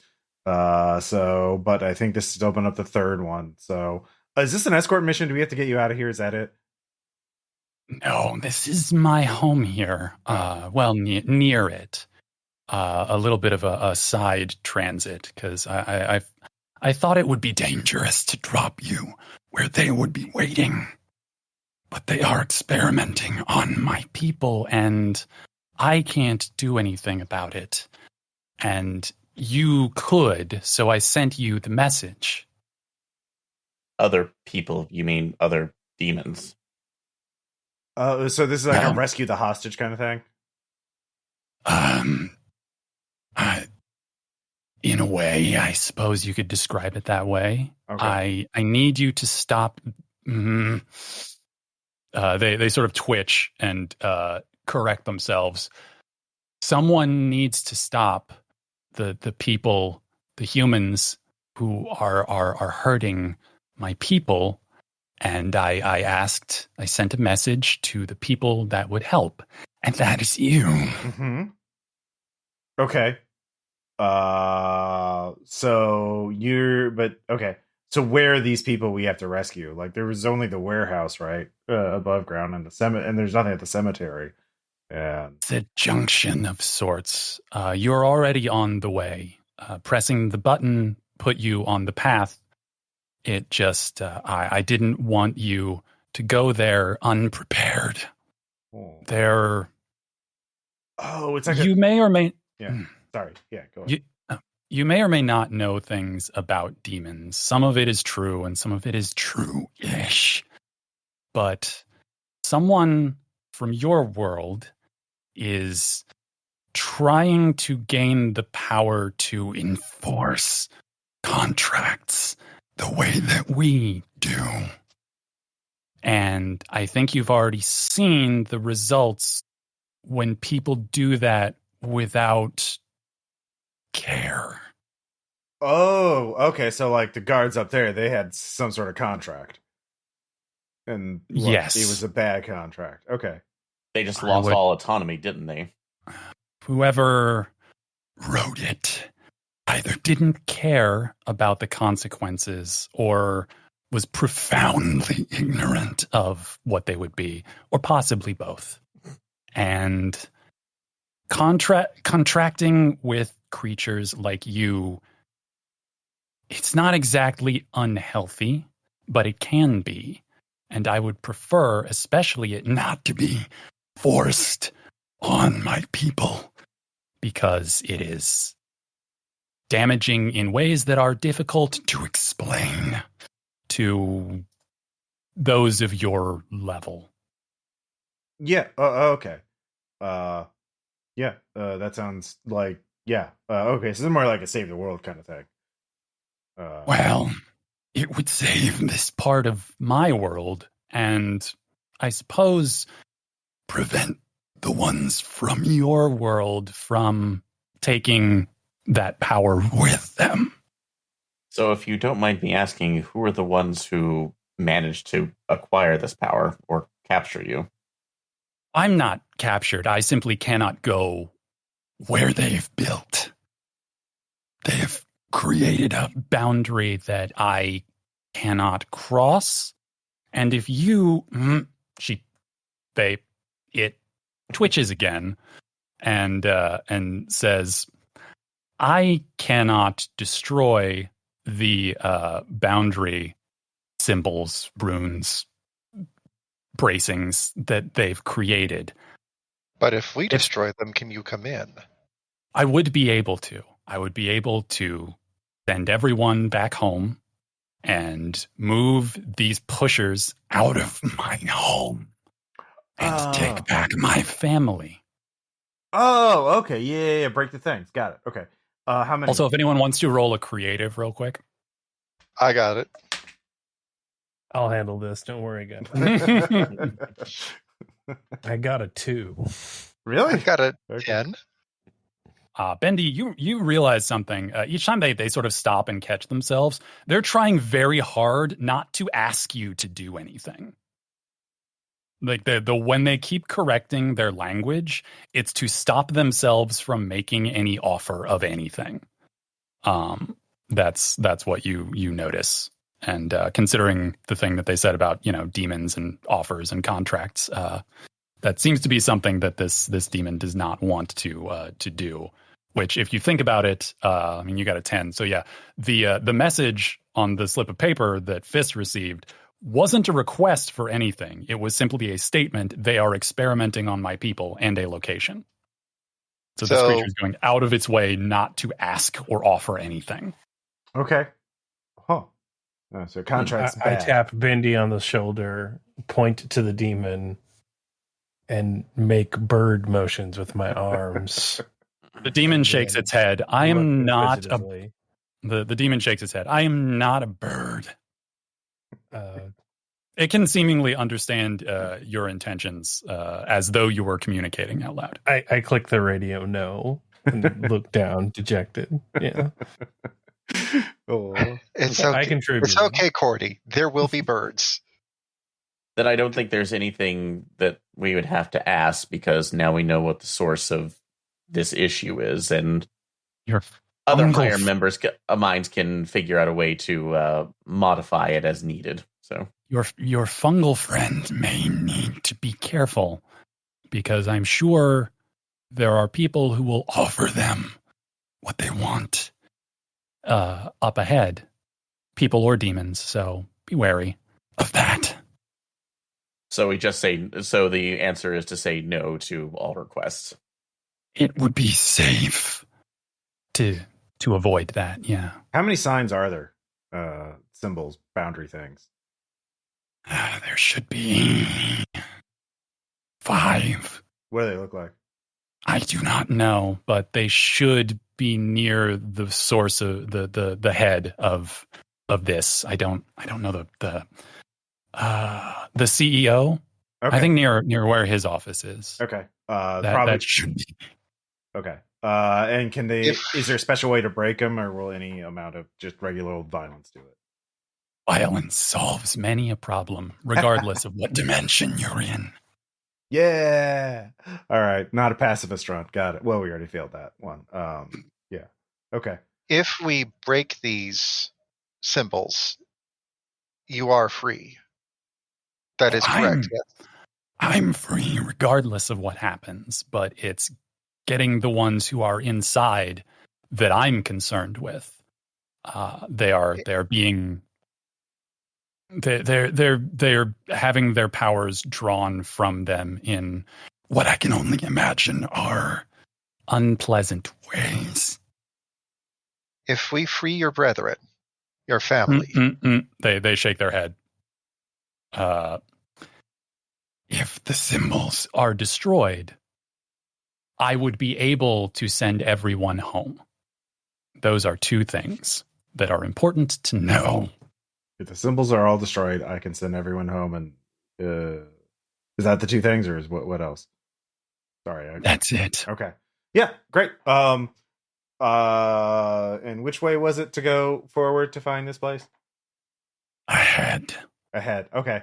By the way, do you have a name, or can I just call you Steve? You may call me Agla. Agla. Neat. Okay, Agla. I'll do that thing because I want to do that thing, not because you have made no request on it. I think I got it. Yes, that is a thing that shall be done. Yeah. Okay. I Man. wish you all success in your future endeavors. As we was, oh man, don't you love it when they like have a Leto narrative, like meta commentary on the nature of like quest design? Like that's really cool. I found my radio. No. Oh wait, Ludo narrative. That's catchy, isn't it? You are outside now. If only there was a podcast about that. Well, you're sort of outside. It is loud and bright all of a sudden. You're in what appears to be sort of a blasted wasteland, and as things come into focus, you see a few weirdly out of place buildings in the blasted, empty, rock-hewn landscape under a loud sky. What appears to be a partially under construction and partially fully constructed office park. And a sign next to where you have appeared says, coming soon, Infernal Economic Zone. That seems bad. Yeah. It's doom all over again. We have to stop letting the capitalists into hell. They just keep trying to get in there, though. I can imagine, like, when the way Carbon NoClip looks at things, this looks like a modded Doom level, like, or a Quake level. Like, I can just see it, like, everything's textured and pixelated, and yeah, it's like playing Dusk or something. And he's like, yeah, no, this scans, all right. Yeah, we're not going. We got to figure out the tech later. We just got to get the run done. So we got to figure out where the symbols are in the first place. He said they're around the CEO, right? So we should just go straight to the core. That's probably where it is, right? Like that makes sense, right? Okay. I'm yeah. All right. I'm gonna look. We've got our goals. We just need to get in, smash the symbols, get out. Okay. Actually, I'll just teleport to the roof of the nearest building and look around and kind of give everyone like an update with the. All right, the nearest one is there are sort of two completed buildings and one sort of there's the skeleton of a building that has been partially constructed a little further to, let's say, north. Though without any orientation and the sky full of sound and fury, it's a little hard to orient oneself. But you see.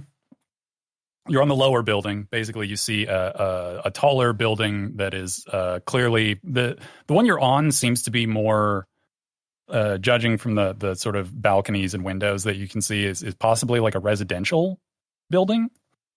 And across the way, the taller building is clearly some sort of the sort of bland-looking office building, like 7, maybe 8 stories.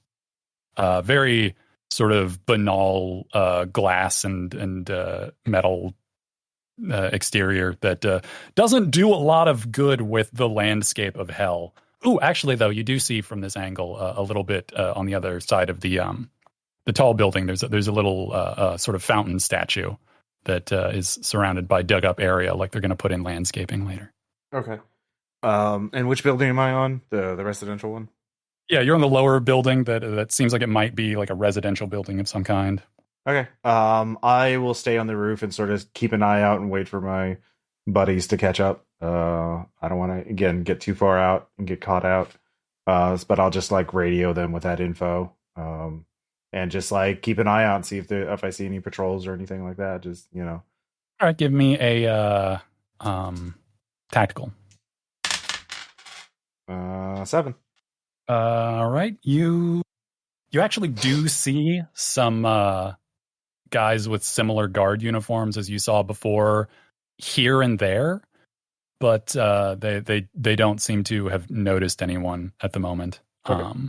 All right. Well, I'll radio. They are sort of sprinkled around, so one does need to be a little bit aware. Yeah, I will be spotter to tell them, my compatriots where they are, so they can take them down or sneak up on them or whatever they want to do, or go around. Yeah. So that's what I'm doing. So out of character, what's the objective again here? We got to find the 5 things to break the symbol. So Agla. Yeah, and we don't know where we're finding them yet. They're near the CEO, is what we're told. Near the CEO. Mm-hmm. Yeah. Is there a place to climb? The tall building. Oh, I mean, there's a tall there's the tallest building. There's the only at the sort of lower the mid building, let's say 4 or 5 stories that NOCLIP is on, and then there is an in construction another what appears to be another skyscraper in construction, but not being worked on at the moment. So just a skeletal metal frame. All right. Can I get to the biggest building? I mean, yeah, unless anyone stops you. Yeah, I mean that's my plan. In looking around, is there anything with what we've seen so far? Is there like a floor plan or anything like another storage facility where there might be other things other than just guns and armor? Well, the tall building that Cordy is walking unimpeded towards does seem to have like a loading dock that you can like partially see around the backside, which may be actually no. Give me a creative or creative? Yeah, or tactical. Actually, no. Give me a creative. Creative. Okay, cool. That actually worked out. That's going to be an 8. Okay. You kind of get the feeling based on the fact that the other doors that you went through leading to the large elevator that opened the portal to here, that loading dock might be where you were supposed to pop out, and that Olga moved redirected. You. Yeah. Or Agla moved you. Okay.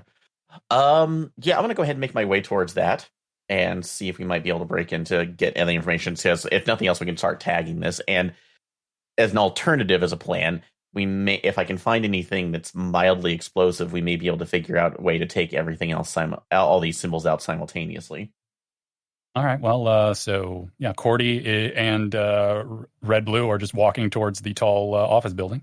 I will do it if I can do a tactical roll to see if I can at least find a path that is the least conspicuous. I mean, there's not much. It is a blasted wasteland. Okay. One of the things, actually, with your roll from before that you realize is when NOCLIP pointed out where the guards were, you see them kind of, but also like things get a little fuzzy further away, and also like you can't really hear much as you get like separated from each other. Like one of the things you've noticed is as Cordy got a little bit away from you, the footsteps stopped being audible. All you could hear is the sort of rumble siren wind that is constant here. So it may be somewhat easier to get around unobstructed from cover, just because of the mechanics of hell, at least on the ground. Although It seems as though NOCLIP being up high can see better, even though that makes no sense. Okay. Yeah. Then we'll just kind of take the path of least resistance here, and hopefully we won't be seen. So, or at least going by unimpeded. Well, if we can climb the outside of the building, the office building, usually they put the CEO office at the top. Mm-hmm. Okay. All right. Once, do you all need me to keep spotting the enemy, or should I? Can I just go ahead and teleport up to the roof then? Or is it like? Well, the roof is probably. I can't see the top of the roof then. You can't see the top of it. You would. If you make a risky teleport roll, you can teleport on the exact edge of it, not knowing how that edge is constructed from where you are. Well, I'll fly then. Just hope that's the other thing. You can fly. Yeah, I will fly and hope no one sees me. All right. I will do a little bit of a luck roll here in the background. Oh, no. Okay. So you fly up. Okay. I'm glad the shoe is it's finally yeah, I'm safe. Been waiting a long time for this. Mm-hmm. Yeah, you fly up to the top. No one, as far as you don't see any reaction. Okay. You just get to the top, and there are air conditioning units and other rooftop stuff. Okay. There doesn't seem to be a door in from up here, though. Okay, just the air conditioner. Well, does it look like a air conditioner? So like you can't go through it, or is it like a? Yeah, it's odd, but there's not a doorway. There's not a hatch. The roof has things up there that seem like they would need people to get there, but there is no door. Okay. Yeah, and there's no Deus Ex style like vents that I can pull the grates off and shimmy in, right? I mean, there would be grates, but you probably would not fit in them. Oh, okay. Because, Okay, I'll radio's like, the roof? If only we had a contortionist. Yeah, you would probably need someone substantially more flexible if you were going to try that. Okay. If only we had somebody. Oh, wait. Well, if you can get up here, I don't know. I guess I could try and fly you up there, but... Or you could just throw the rope over the side and I can Batman my way up the side of the building. Well, I mean, Cordy's rope was left behind tying up one of the survivors that you guys had there. Well, it was it was only 50 feet too, and this is more than 50 feet, right? So, I mean, I'll let you say that you cut 10 feet off of it to tie him up, but that would leave you with 40 feet of rope and a 7, maybe 8-story building. Yeah. So, Okay, Can we just climb it the hard way? Well, I mean, that's the thing is, like, even if you get in, we won't be able to back you up. So, like, I think maybe we should just go in from the ground floor and work our way up. If I can get in, and if I can get to the CEO, well, if I can get to any of those windows, because this is a really big, tall, skyscrapery building, right? Yeah. If I can get to any of those windows and open it from the inside, then you guys can follow me in. Well, I mean, not really, because, Red Blue couldn't. Like, I mean, I could and Cordy could, but, I mean, but the thing is, there's the 5 things near the CEO, so if we might as well search the building from the ground up. Yeah, so. And I can take I can take the downstairs with the that's like with the loading dock and proceed upwards. Well, that's what I'm saying. We should all start at the bottom and work our way up. Like I'll fly down and we can all meet in and just take it. Let's just dismantle. All right, Cordy, you've reached the side of the building. You going up? Unless I'm told there's a bird in the first floor. Yeah. I will radio. There's nothing up on the roof. Like not even a bird. Like there's not even a grate to get in. It's weird. So no birds on the roof? No birds, no doors, no nothing. Like it's man, you guys are crushing these secret background luck rolls I keep rolling. It's kind of annoying actually. Let's regroup on the ground floor and work our way up because we got to find the 5 seals anyway. So I will fly down and well, actually, no, I can teleport down since I can look down to the ground from where I am. Oh, yeah, then. That's, So I will do that. Dunk. So I won't be seen by anyone looking through the windows. Yeah, that was a good move because someone actually was just about to see you until you teleported. Yeah. Let's just kick in the front door and go in. Like I feel like we need to find the 5 things. So we need to do that. Yeah, that's my vote because we're all together and there's probably a lot of defenses here that we need to work together to destroy. I kick open that door. Yeah. All right. Well, are you going in through the front door? Or are you going through the loading dock in the back? Literally whatever's closest. Okay, well, you kicked in the front door then. Yay, front door.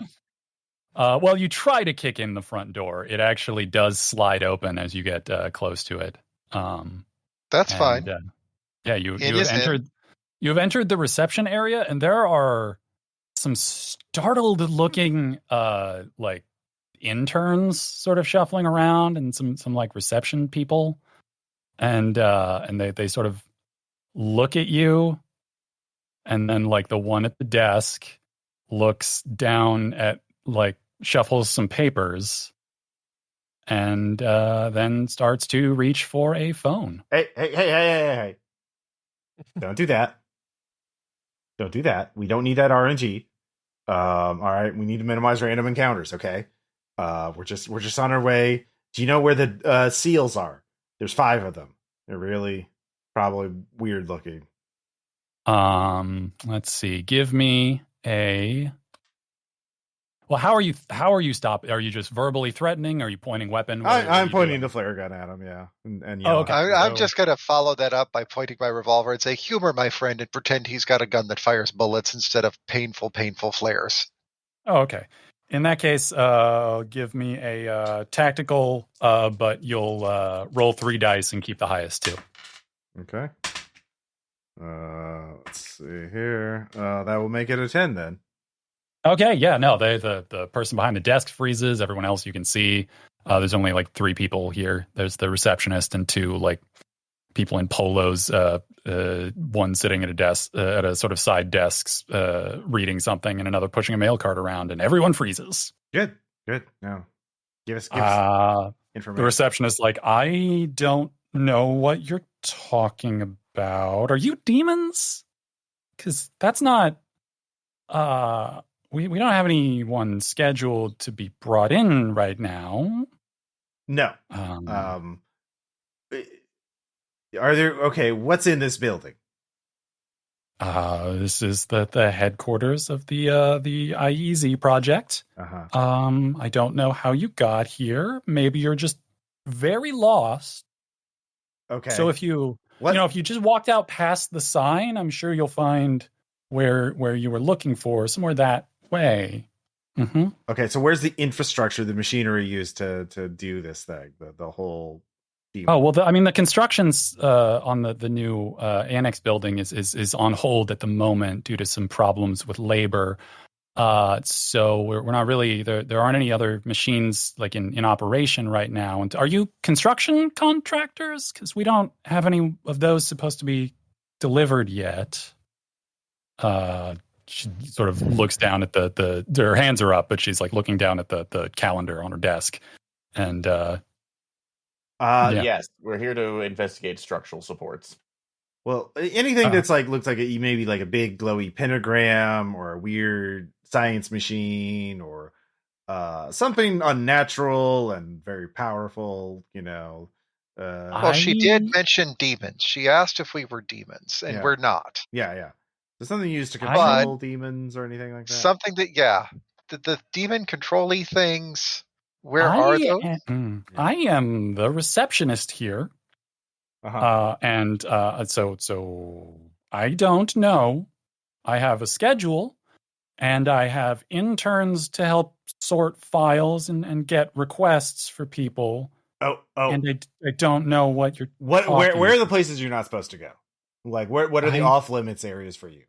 Everywhere above the 2nd floor. I'm the receptionist. Okay, great. All right. Well, everyone, just go in that storage room right there. No phones, and we're gonna lock you in there. But we don't want to shoot you. So, but yeah, there's some. Okay. Yeah. You open up the storage room. Yeah. All right. Well, inside the storage room, you see a lot of spiking chains sort of hanging from the ceiling. Also, there's a shelf of what appear to be unrefrigerated bags of blood. Don't really know what it's of, but it is red. And a couple of other some paper towels, some the pencils and paper, the usual stuff. Are you a demon? No, I am just a receptionist. Okay. I'm from Kansas. You could. Okay, what's with the non-standard office supplies? Can we call them that? Look, I am working in an office in hell. I understand that that's weird, but what about my position do you think would make me an expert? I mean, you're here. Like, you're part of this whole... So are you. Yeah, well, I just got here. That's my excuse. What's yours? I was hired. Yeah, well, they should have briefed you better. They briefed me for my job, which does not involve being threatened by weirdos. Well, it is now. So get in there. Get in the closet. Get in the storage room. Yeah. All right. Give me a tactical check to make sure that you secure the door. That is a 6. Awesome. All right. Yeah, you lock him in there. It's fine. Don't worry about it. All right. Did they Black confirm that we were in team. hell? Yeah. Did anybody remember being transferred to an alternative dimension? I mean, we kind of. I mean, the outside is a blasted wasteland of vaguely discernible existence under a sky that I can only describe as loud. So, I don't know. She called it hell. You were introduced to this area by a demon that seemed to call itself a demon. So, draw your own conclusions. Are there stairs in this hellish building? Or an Yeah, elevator? There's a couple of elevators. There is a sign for a stairwell off to the side. Why don't we take the elevator up as high as we can? Well, let's take this. Right. I don't want to be trapped in the elevator. I want to use the stairwell. Also, remember, we need to investigate the whole building to find the 5 things. Yeah. So, there's nothing on this one. Yeah. So, is there a security office anywhere down here? This floor is basically just the entryway, some fairly like blasé office and reception area furniture, storage closet, bathrooms that are locked with a sign that says "Ask receptionist for key," and there's not a lot going on down here. Actually, that being said, is the key at the reception desk? There is a key there. Grab that and go to the bathrooms, just on the off chance that they are trying to hide one of the symbols in a place where no one would think to look. So, but still be secured for some reason. No, it's just a regular bathroom. So nothing inscribed on the lids. So on the toilet lids. It's just there is one bathroom. It has a toilet and not even a hand soap dispenser, just like a bottle of hand soap on the edge of the real cheap shit. So okay, that's like just a bathroom in hell. Let's move. So I mean, it's not dirty. It's just I'm not. There's a roll of paper towels sitting on the tank of the toilet and a seemingly store brand soap dispenser. Oh yeah, no. Red Blue is not saying this as in any way to make it as a derision. It's basically just like a statement of fact. So a bathroom in hell. Mm-hmm. Dun. Let's see. Empty out the spent brass from the revolver, put that in the pocket, reload revolver, up the stairs we go. All right. Well, there's a variety of floors up above. So are you going to the first, the second floor? Yeah. I think that we have to sweep the whole building. Mm-hmm. So yeah, we're just, all right, team, sweep and clear. Yeah. All right. The second floor, give me, well, are you going fast or are you going quiet? I feel like going fast. Yeah. All right. Then give me I guess forceful, just kicking in the door. Does anyone have a forceful better than 0? I've got a forceful of 1. Not until I transformed. All right, Bendy, your point, man. Okay, so that is an 8. Yeah, you kick in the door. Makes a loud bang as the door screeches on the hinges, and you go in. It's a pretty empty hallway here, the entrance area. You don't hear anyone. Okay. Well, I mean, if there's nothing here, we'll just move on up. Well, we just see a hallway, correct? Oh, okay. You see a hallway. There's some doors on the sides. All right, we'll check the doors. Kick those doors open as we go. Like, ha! Anything? Yeah. No? Okay. There's some conference rooms. There is a pretty sparse break room. There's a lot of empty conference rooms. A room that is not anything, just a bare room with nothing in it other than carpet. It's this area seems kind of meh. Like the break room is about the only thing that has any signs of life in it. A couple of refrigerators with some meals with various people's names written on them. And were there computers in any of the rooms? No. Okay. You have so far seen no advanced no technology more advanced than an elevator and a telephone. Okay. Any filing cabinets? There are not on this floor. No. Okay. All right. That moves us up to second floor. There is a little first aid kit in the break room. which if one of you wants to take, will give you a 1d6 hit points when used, but can only be used once. I'll grab that. I'm insulted. Nobody wanted all those free bags of blood downstairs, but whatever. Well, you don't know where that's been. Also, Actually, that's you do find a similar storage room on this floor with about the same spread, but with a few more like napkins and sporks and other break room things next to the swinging spike chains and bags of blood. Dun dun dun. Always love it when hell goes corporate. Mm-hmm. Okay. Well, interesting, but yeah, we need to. I mean, the reception is allowed on this level, so I'm not surprised. There's nothing. Can I take a bag of blood? Yeah. All right, I open it. I mean, blood. Yeah, it smells like blood. I'll cover it's myself weird in that for the bird. I was told that the blood makes the bird more enticed. So it's fair. It does seem to. It's a little bit weird that they're keeping it unrefrigerated, but it doesn't. Seems fine. It seems like blood. You all watch as Cordy picks up and opens a bag of blood and rubs it onto themselves. Same old, same old. Huh. I wonder if that's a new tech. I don't think that's sanitary.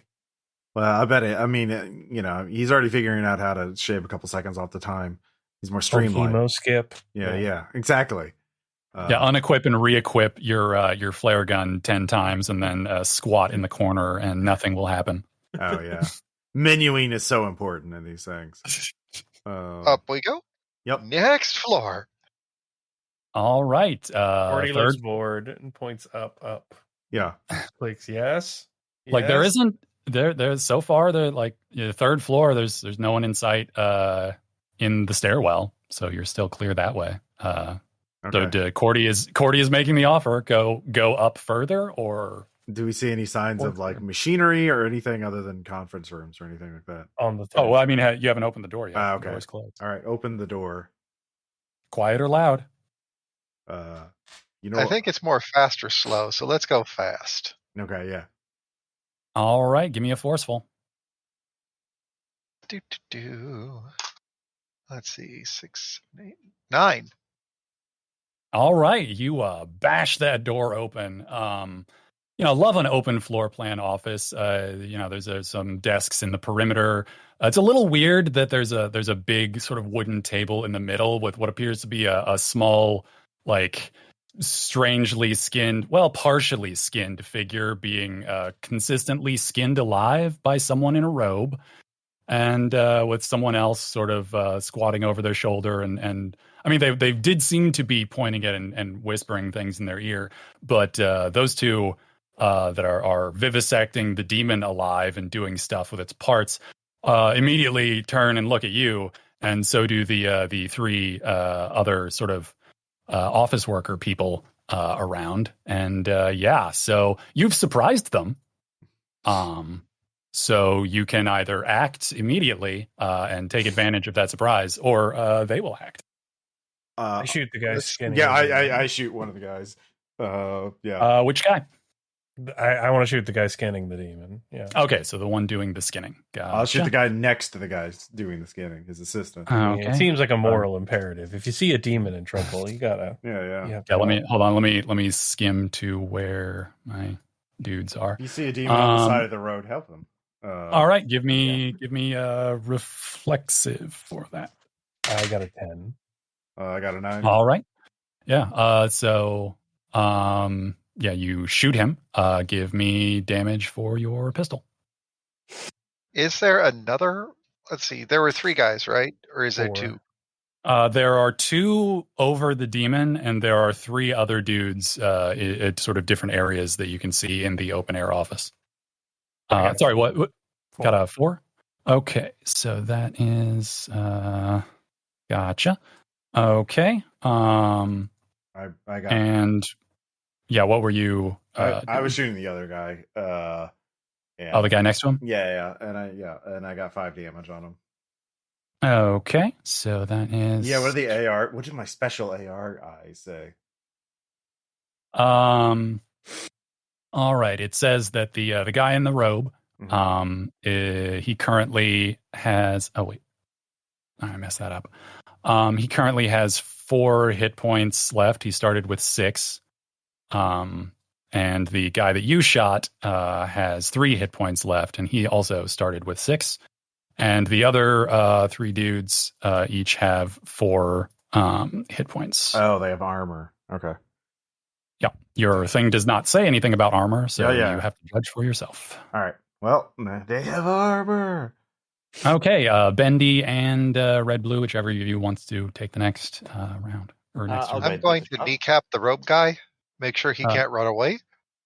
Okay, so he's not going to move, but yeah, you see that your shot hits him, but since he hasn't moved yet, you cannot tell how effective that was.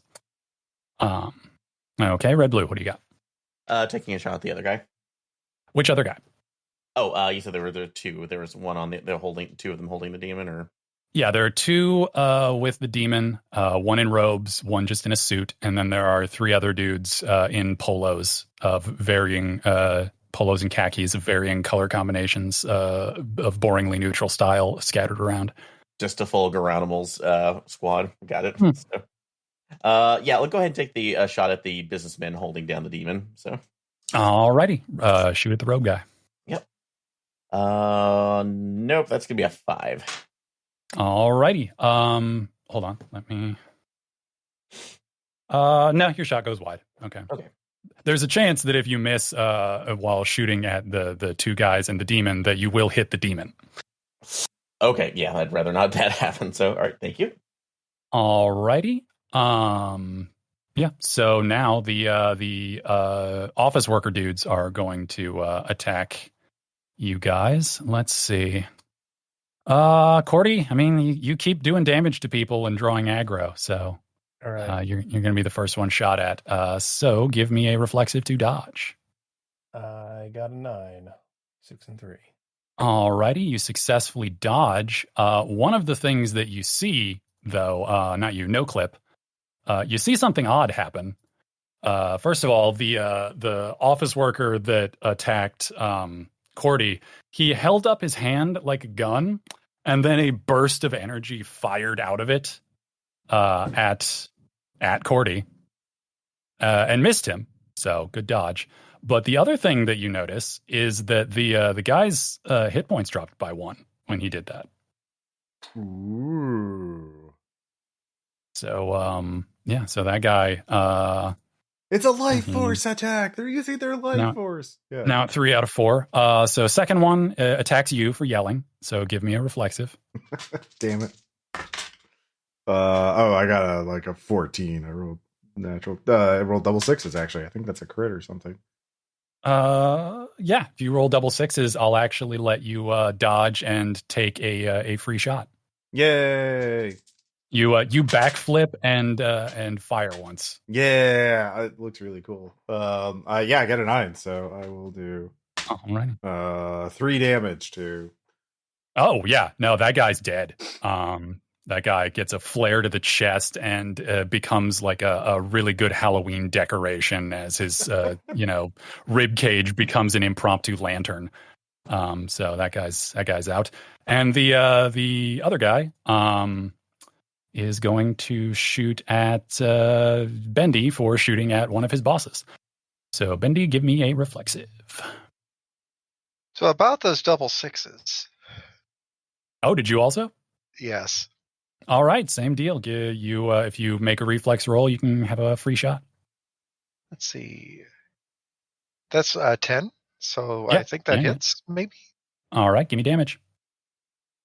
Let's see. So that is 6 off of the revolver. Oh yeah, no, that guy is also dead. Shot through the heart, and you are in fact to blame. All right, and that is those guys. The guy who is bending over the demon in the immediate, the first guy who was shot, the guy in the cloak, doesn't do anything. However, the guy sort of whispering, who was initially like whispering stuff into his ear, points, does a similar to the other guys. He points at, let's see. Yeah, he's going to point at Bendy for drilling that guy. So Bendy, give me a reflexive. So that is a non-natural 12. Rolled 10 on the dice plus 2. Okay, yeah. You a larger blast goes for where you were. It leaves a real distinct hole in the wall behind where you were standing a moment ago. So yeah, that's bad. And the other dude, oh yeah. Sorry, I was checking my notes. The guy in the robe pulls something out of his robe, and if you give me a tactical check, you can see what it is. Nope.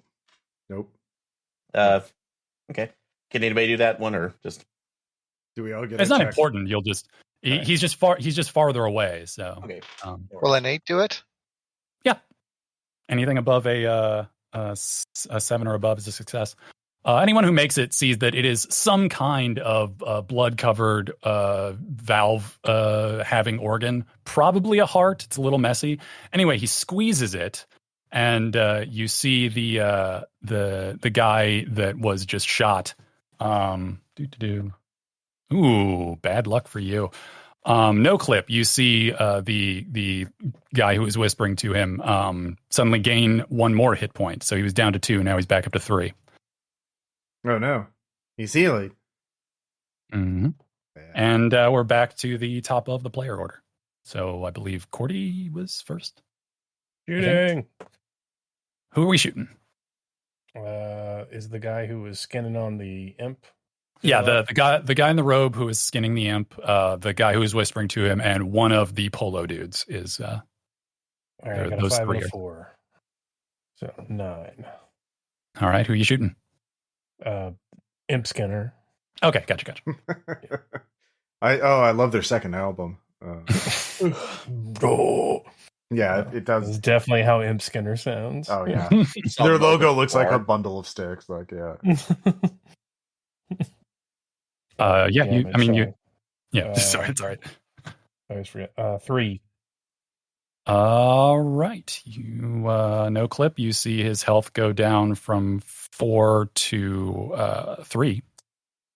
So, Yeah. all right, who is after Cordy? I think it's me. Okay. Out of the 2 guys by the imp, the imp Skinner and the rope guy, I guess. Who has lower hit points? Well, the robe guy is the one doing the skinning. The guy in the suit was just seemingly like whispering stuff to him.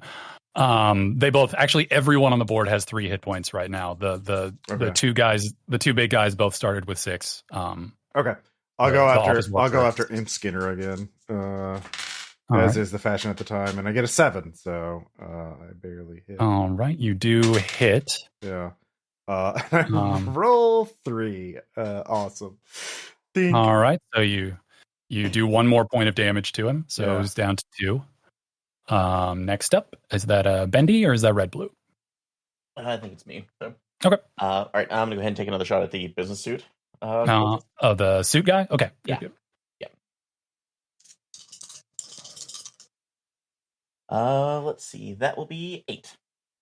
Okay, you hit him. Give me what is it? 1d6 plus 2 for your railgun. 1d6 plus 2.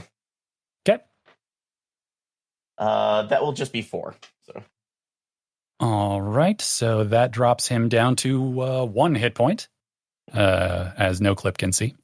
So, the Men's Warehouse tactical lining. suit guy's got 1, robe guy's got 2, and other office worker guy has 3. And that should give us Bendy now. I'm going to shoot rope guy. Wait, which one is rope guy? Oh, robe guy. Sorry. Imp Skinner. Gotcha. Not Imp Whisperer, Imp Skinner. There we go. Yeah, that's much clearer. So that's an 8. All right, that's a success. So give me damage.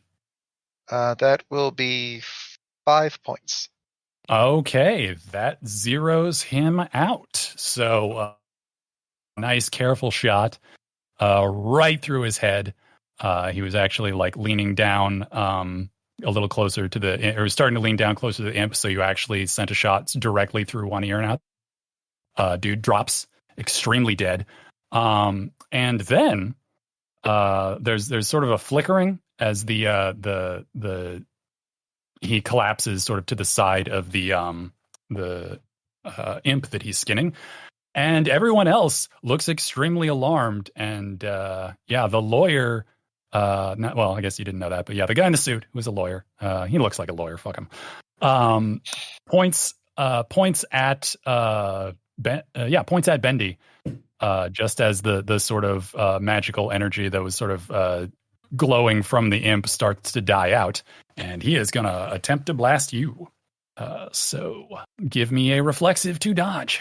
So that would be a 7. Ooh, all right. You scrape right out of the way. You do take 2 points of damage as you miss the brunt of it. It is a huge blast. He would have done full power that he could do.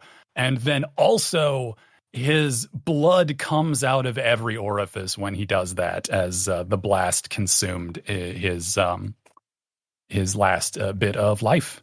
Because while NOCLIP can see how many hit points someone has left, they can't.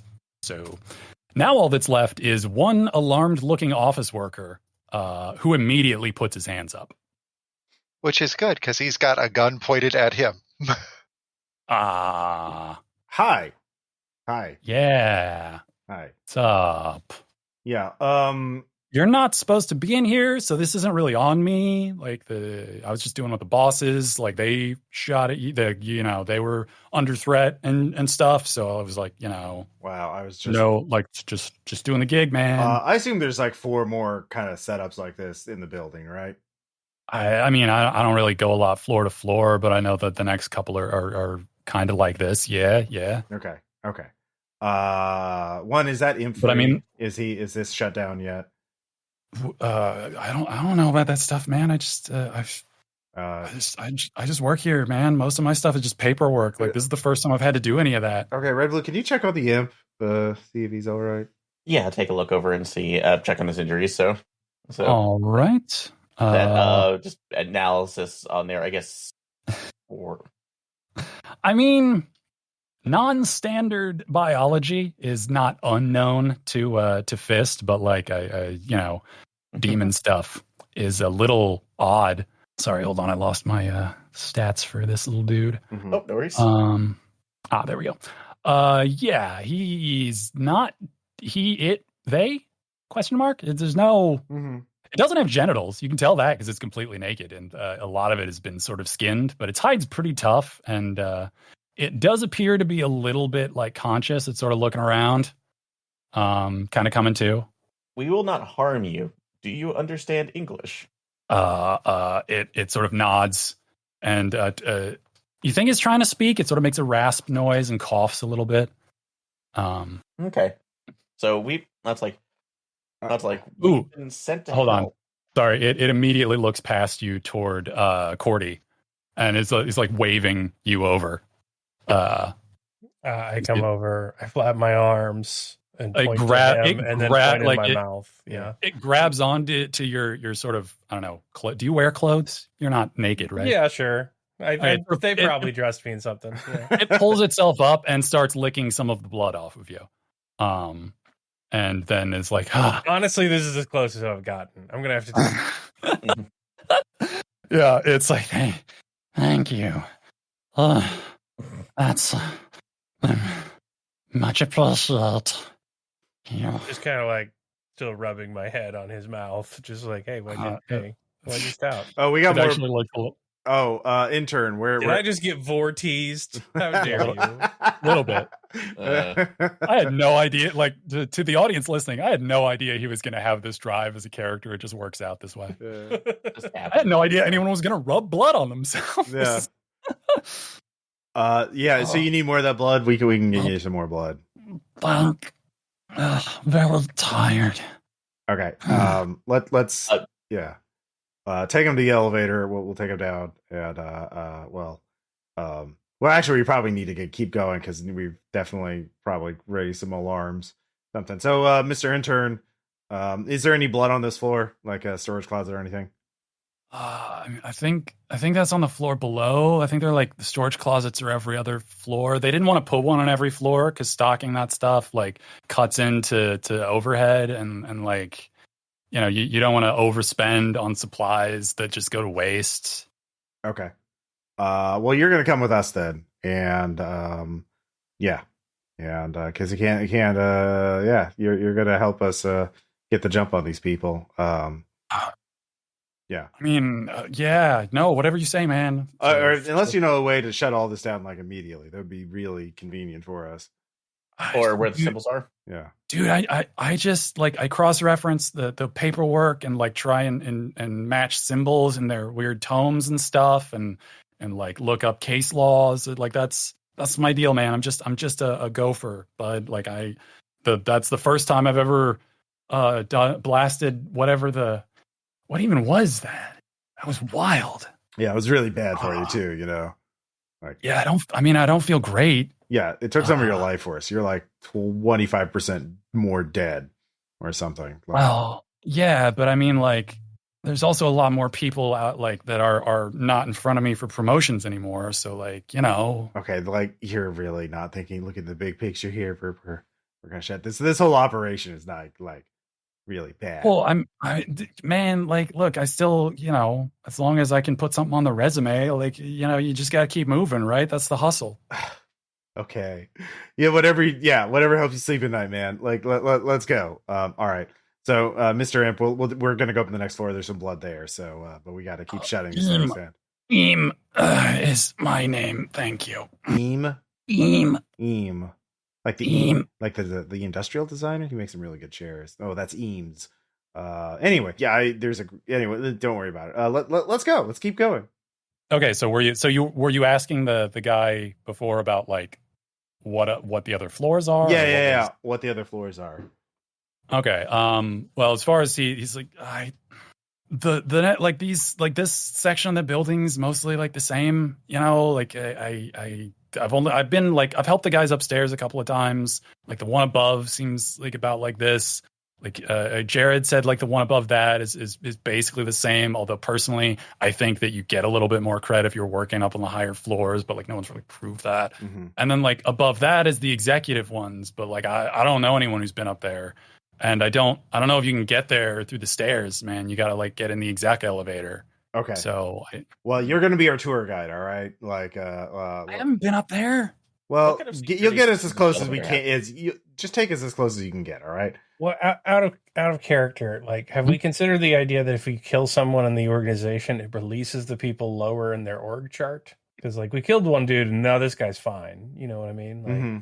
Okay, kill the head. So maybe we kill the CIO and everybody's fine. Okay, like, so it's like vampires, but for HR. That's true. So instead of working our way up, okay. Well, yeah, let's get. That's maybe a theory. All right, that's all right. Well, okay. So what if we? So where's the? Yeah, get us as close as you can to this executive elevator, or the elevator that goes. I don't know how to get in there, man. Like it's on. I mean, like there's one on the first floor, but it's locked.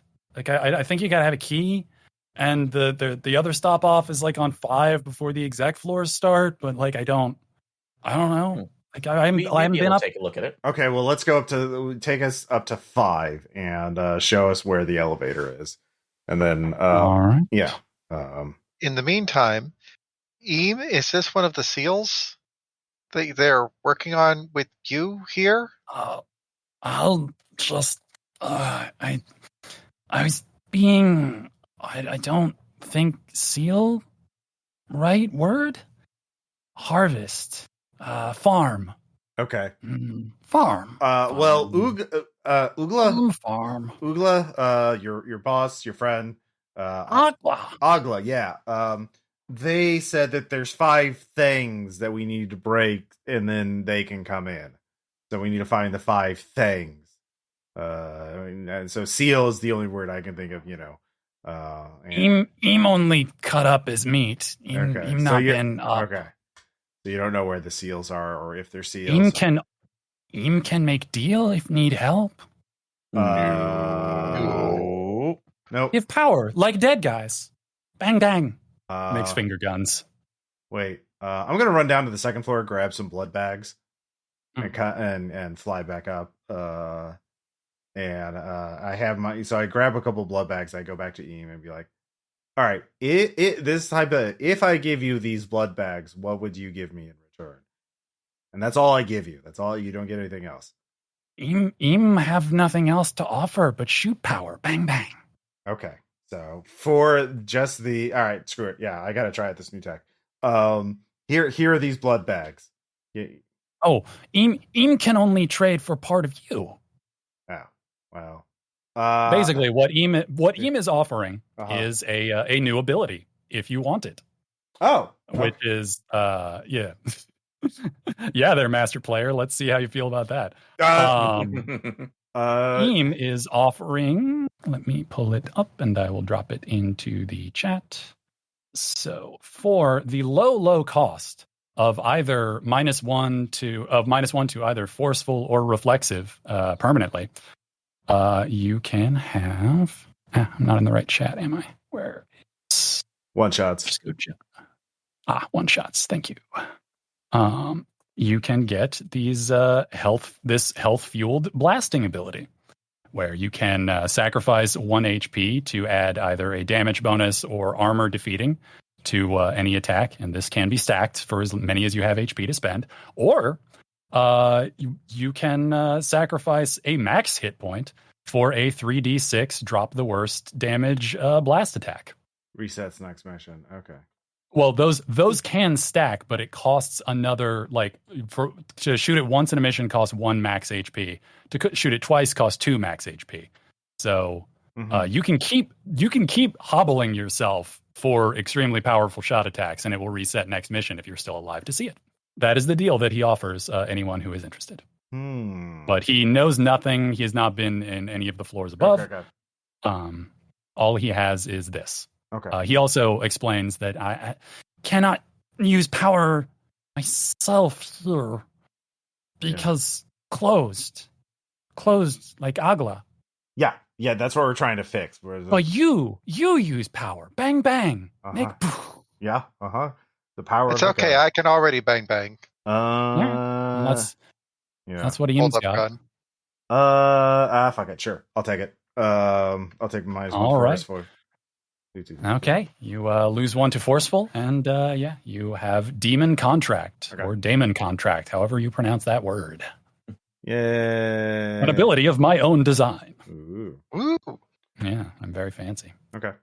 So the guy Chet, the office worker, says this is as high up as the stairs go, but he doesn't know how to open the executive elevator. Well, we can worry about that. Before we leave this floor, I think what I want to do is search the lawyer's body, what's left of it. All right. Give me a whichever role that would be. Creative, tactical? I'm not sure. I think creative fits. All right, yeah, let's go creative. And we have got an 8. An 8. All right, you do in fact find a key of some sort. It's not marked, but there is a key in his pocket. And Lesser key card of Solomon. Yay! Let's try it on the elevator. Is it red or yellow? You can, like Chet said, you can go up to the 5th floor to get on the executive elevator there, or you can try and access it from the ground floor. Let's go to the 5th floor and do it there. That gives them less time to fuck with us when we're in the elevator. All right, what are you doing with Chet and Eam? Well, Eam is able to walk now, by the way. You gave him enough blood. He's just sort of bumbling around, looking at stuff, smelling things. Chet's coming with us. Chet's going to be our, literal meat shield / tour guide. He walks in front of us with guns at his back. Alrighty. Yeah. And, we will. Okay, well, you are at the door to the 5th floor. All right, open the door. Kick it open. Yeah. All right. You kick the door open and hold on, you see basically the exact same setup as before. There's an imp in the center being vivisected. There is a lawyer, this time not next to the business dude, but on the other side of the table. So it has a little bit of cover from where you enter. And then there are, there's only 2 office workers here. So that is the table as Who she is. died that released the other ones? Was it the Imp Skinner or Lawyer? The Imp Skinner. All right, yeah, I shoot the Imp Skinner. It worked last time. Yeah, I shoot the Imp Skinner as well. We got to drop it. Focus fire. Alrighty, give me a that thing. Okay. Reflexive, I guess, for I got an 8. Yeah, actually I did too. All right, both of you give I've me got damage. a 10 All right. Okay, wow. on Imp Skinner. Uh, Because you know what? God. Pile on. yeah. I got 11 on that, so Okay, so everybody, each of you give me your damage in turn, Yeah. and we will see how it does. I got 2. So, 2? Okay, you do nothing. Yeah, it's got armor. 8.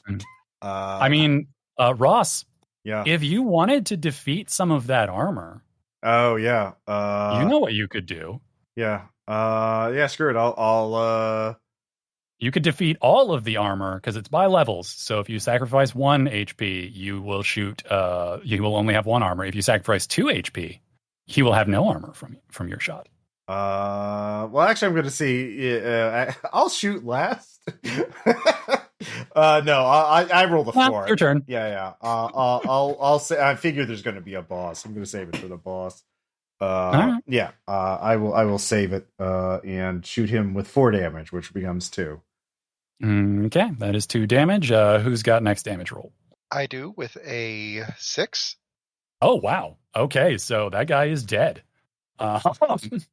So, however, as with before, the power does not flicker out immediately, and this time there are a lot more people standing. So you still have problems.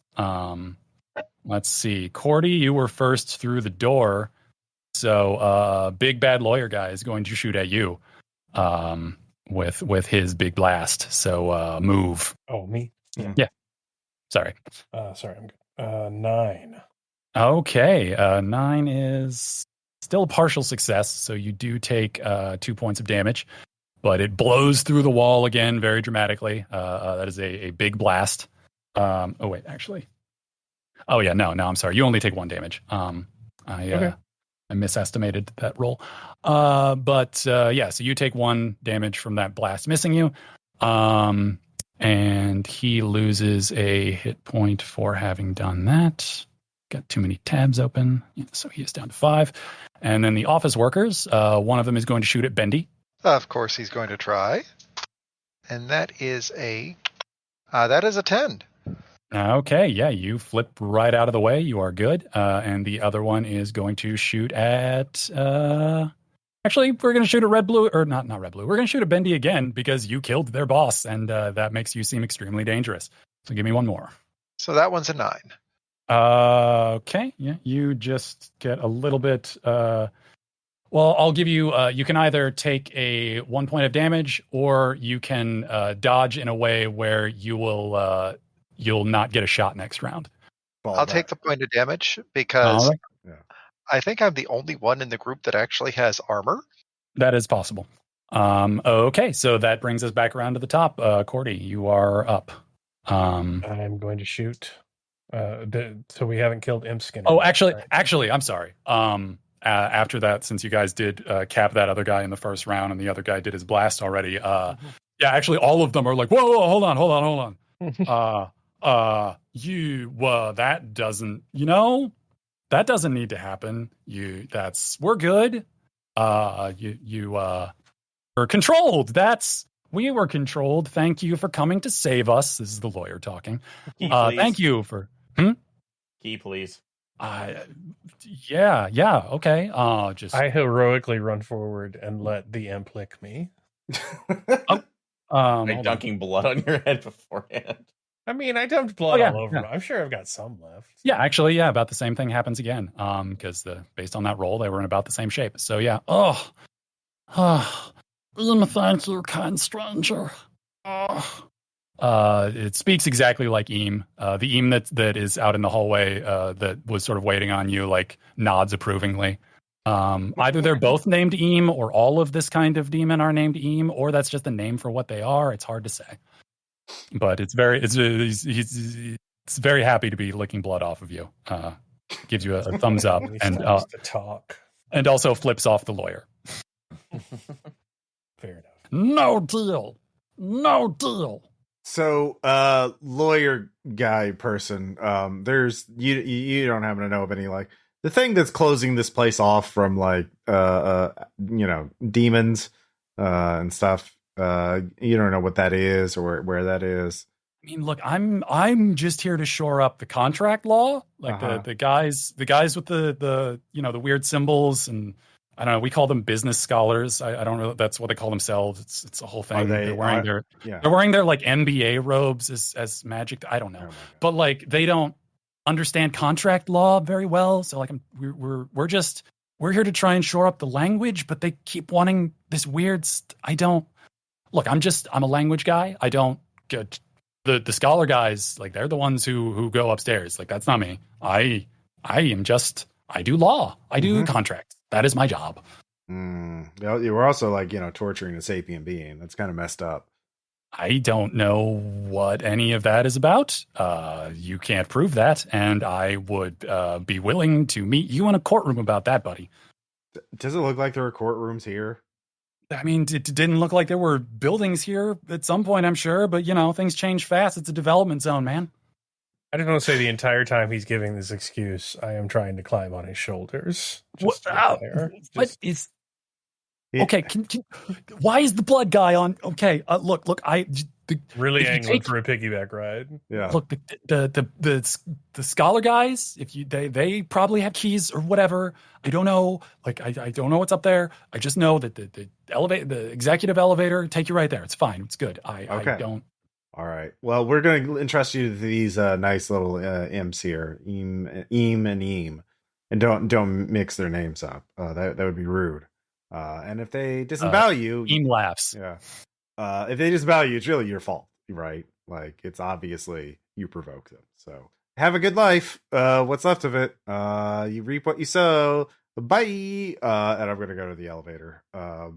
Also the new Eam the sort of comes up to you and sniffs at your hand and gives you a thumbs up. Good deal. Yeah. Good deal. Good. It's a very good deal. I'm probably going to use Looks it. At the others. Yeah. Looks at the others. Deal contract deal. Help. No, thank you. No, thank you. But it is appreciated. But I'm going to pull the spent brass out of revolver, very calmly reload, and just look at Eve and say, "I already have a shooty bang bang. Thank you." Okay. Look, you got to be willing to experiment. It's a kind offer. You got to experiment with the new tech. It might be bugged. Like we have to try it out for the balance patch. Anyways, let's go. I would, but I suspect Cordy is not the best contract negotiator. What with radio tabs to communicate. It's really good that Cordy's didn't get the flight ability. Otherwise, he would not be a fist agent. He just would have gone into the sky and never have come down. All right. So you have access to the executive elevator. All the way to the top, baby. Okay. It will go as it goes to the 6th floor. Okay. It seems to be a 1-floor elevator. Or, well, I guess it also goes to the ground floor. Whatever. So it's an express elevator. Hooray. Right. So there is this floor. Maybe another floor, or is there 2 above this one? It's a little unclear. Yeah, building was hard to reckon from the outside. So it opens onto the 5th floor. There is a hallway. There are some glass doors up ahead, and to either side there's a bathroom, not a locked bathroom, by the way. And then across from the bathroom on your left side.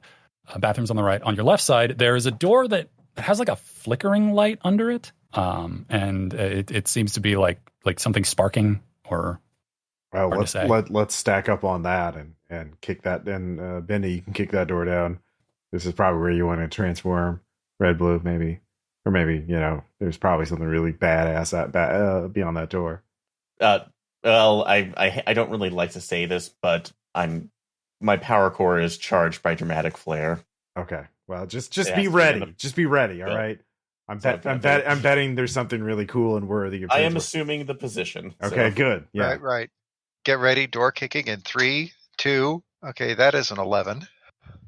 All right. You bust that door open. Let me do another Oh, wow. Okay. Inside the room is a big, giant, severed demon head that is surrounded by just like a little bit of like sort of sparking fire. There's if you look around the room, there's sort of 3 points around it that had markings on the floor, and 2 of them are out, and the last one is just sort of like spittling a little bit, and the head is like, thank you. Can you scratch? It like points with its tongue at the little mark on the floor that's still sparking. Can you scratch that for me? Like you, just that little one. Okay, if I do that, I'm not going to be signing away my soul or anything, right? No. Okay. I will do that. Okay. Yeah, you sort of wipe away that. You feel a little actually energy jump from your hand.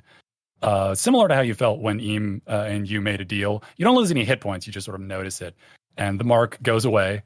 And you think you hear something maybe downstairs, but you don't. It's hard to say. If someone wants to give me a tactical, I'll give you that. That's an 8. oh yeah, erasing that symbol probably eliminated another one of those Eam sacrifice things in some fashion or other, though you're not sure how. But whatever, like the part of what was going on appears to have been wrapped around this big severed head guy. Or thanks you, friends. How did you get here? It's a long story. Ugla sent us. Ugla, yeah. No. I described Ugla, yeah. Ugla, yeah. Agla. Yeah. Good. Teetotal, but good. Can they come in now, or are there still like barriers up? No. They merely feeding on Orab. Me. Use little Eames to wrap Orab. Very good help. But no. Big chief man, CEO chief upstairs. He has the runes. Okay. Runes. That's Look the key. for runes. Okay, we got it. Okay, runes. All right. He sort of seems like he's trying to pop his neck, although the neck stump doesn't respond well to it. He has taken Orab power, little small bit, and sealed more bit. So he's not tough like Orab, but tough like part Orab. Okay. All right. However, yeah, Orab can help. Yeah. To defeat Orab, use Orab. Orab make better deal. Little Eam, good boys, good girls, good things, good boys, good things. But only makes small deal. Only makes a very small deal. No good. Deal with Orab. Orab fuse power, makes strong, fast, punch through. You points at Cordy. Be like consumed by power from above. Yes? Yeah, I clicked my radio, obviously. Yeah. Allow you consume stolen Orab power. Destroy Rune. Everyone win. Deal with Orab? Huh? You could almost feel him giving like a thumbs up. Cordy, he is definitely trying to ply what he for some reason knows you want to give you more power to fight the CEO. Okay, I mean that's fine. Whatever he needs, but like it ends with me being consumed, right? That's what I heard. I heard consumption in there. Yeah, absolutely. Well, yeah, sure. I click yes on my 2 buttons. Yeah. So you are. This will hurt a little bit. So this is another ability that I have created. Dropping in one shots. So this is Fiend Fusion. you lose 1 to an attribute of your choice, and you deal 1 you lose 1 max HP permanently. Okay. And this allows you to transform into a demonic form that has. Oh, I didn't fix that part. Default has 6. Your new form has 6 HP to spend. Every action that it takes will cost 2 hit points, so you will constantly be bleeding. However, you get a 1d6 plus 1. Oh, actually, sorry, that should be plus 2. I went through a few drafts of this, and I apparently am working off the old one. You get a 1d6 plus 2 attack that you can do, or you can drain any wounded enemy for 1d3 hit points to restore your constant hit point loss while you are transformed. When you reach 0 hit points, you turn back to your normal form and pass out. Do you accept deal? Yeah, obviously. Can you post Okay, that so- in the thing? Yes. Sorry. I'll be horrifically disappointed though when I don't turn into a bird. Oh. Oh, no, you I'll won't. be eaten by a bird. No, you won't be disappointed. Okay. Orob is a good guy, really. Hold on, let me. Ah, there we go. Sorry, I was copying and pasting from an older draft of that. There we go. So yeah, you lose 1 to an attribute. You lose 1 to max HP, and then whenever you want to trigger it, you will activate the power that Orob has given you and turn into a slowly bleeding to death demon dude blast guy. Sounds great. Good deal. Orob, thank you. Through door, talk, secretary, something. I don't. Orob, when we speak to you, we're translating concepts. Difficult. Secretary, assistant? Weird. Yeah. Talk to desk lady. She will let you in to guy needs killing. Mm-hmm. Get back Orob power. Thank you. Yay. Yay, find that CEO so I can use my new power. Yeah, exactly. Just dump all my All HP right. but 1. Just like big ol' attack. All right. So I assume we're continuing forward. Yeah. Oh, yes. Okay. Through the glass doors up ahead, you enter a nice sort of entryway office sort of thing. There's a very solidly built receptionist desk, big desk with some a lot of like side tables and filing cabinets, and there's a very like very well put together like makeup on point, like pantsuit woman sitting there, looking surprised but seeming to like keep like she's holding it together. She's like, are you here to stop him? Yeah. Yes, we are here to stop him, and we don't have an appointment. I don't. That's I flap my arms. if you stop him, then it'll be over. Yeah. Yeah, I'll buzz you in. Is that what you want? You want me to? I can buzz you in. Yeah. Okay. We'll I'll take just- care of this, man. Okay. Yeah. Cool. She hits the buzzer. You hear an electronic lock open on the thing up ahead. Yay, we go. Okay. There are double doors. You enter into an office. There is it's a larger office than it needs to be, possibly a larger one than this floor should accommodate. You know what? It's not important. And you see a twice as large as the receptionist desks, which feels like an intentional point. There is a guy, just slick back hair. It's like he's cosplaying American Psycho. It's like the room is designed like a person who is mimicking what they think CEOs want. There's a little golf green. There's a little like fake golf turf green over in the corner. Like he's got like a very nice stereo system and some vinyl and stuff. Like it's very just like, yup, I am CEO. Look at me. And he is shocked. He's like, what are you, excuse me. I don't think you have an appointment with Kenneth today. Can you grab why did Ms. Winters? Why did you? He's like pressing a thing on his. Wait, I've got it. I'm going to shoot it before he pushes the button. Go, don't touch that dial. Wait, you're not the CEO. You're the CEO's other assistant. No, I am the I am Kenneth. You didn't have a meeting with Kenneth. What are you doing here? Oh, you Why refer did- to yourself in the third Yourself in person. the third person. Yeah. Okay. Have you seen what was built here? What I made? You think I don't get to do that? Like, what have you built? Who even are you? You Click, look click, like no. clowns. Yeah. Well, you're no Senator Armstrong. And then I start shooting.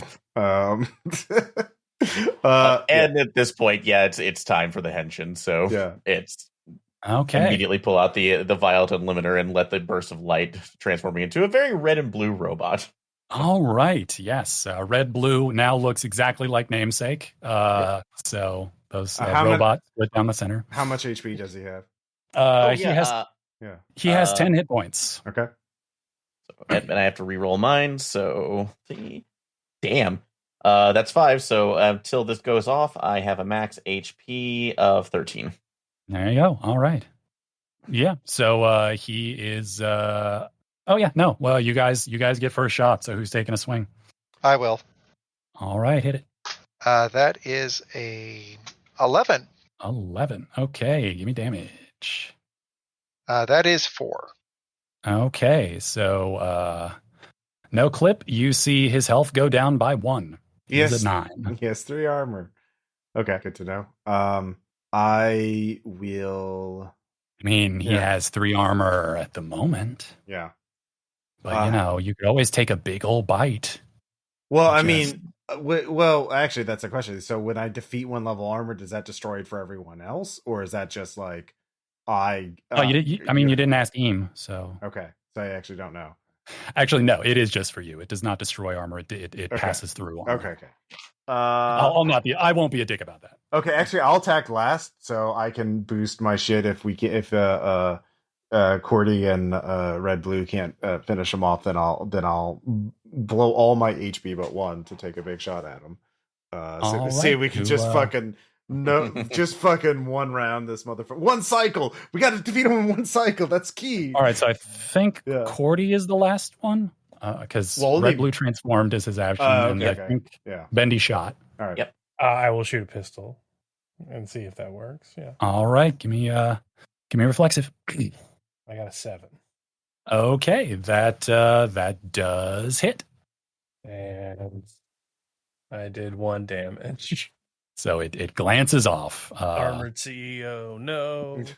Yeah, you see like a glowing aura around him.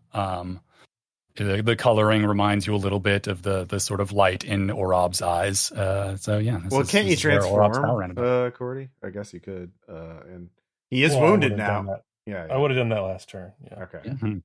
I used to shoot him with a gun like a fool. Mm-hmm. All right. Well, we'll see how that turns out. Okay. So now, so I have a question. So 3d6 drop the worst damage. Is that means I roll? It ends up with a 2d6 of the best 2 dice that you rolled out of 3. Oh, for damage or to roll for the attack? For damage. Oh, okay. No, the attack you still have to roll as an attack. Okay. And I mean, it can miss, so you could spend that health on nothing. Okay. Well, I'll burn off 1 max HP to do that. And okay, so he has 2 armor. Yeah. Well, no, I'm doing the second option, sacrificing 1 match HP. Oh, you're doing the big one. Gotcha. So you're losing a max HP. Yeah. Well, that resets each mission, right? No, that's gone until you get it back from character advancement. The thing that resets is the cost. Can we repeat it from? Oh, okay. Well, this is a terrible ability, but I already did it. It's not a terrible ability. You can get back HP by character advancement. You just have to. The thing that resets is that this first shot will cost you 1 max HP. If you want to fire it again, it costs 2 that time. That's what resets. Okay. Well, I did get. Sorry, I did not write that out. Yeah. That is because it's not like the. Yeah. Anyways, it's I got it like a 13 on my attack roll, so Okay. Yeah. You. So give me 3d6. Drop the worst. Let's see here. That would be 10. Oh wow. Okay. So that is So yeah. He has 2 hit points left. So if you guys can get past armor. Shit. We can't quite. No. 1 cycle. Fuck. Oh well. Close. All right. It is his turn. He did not appreciate that hit.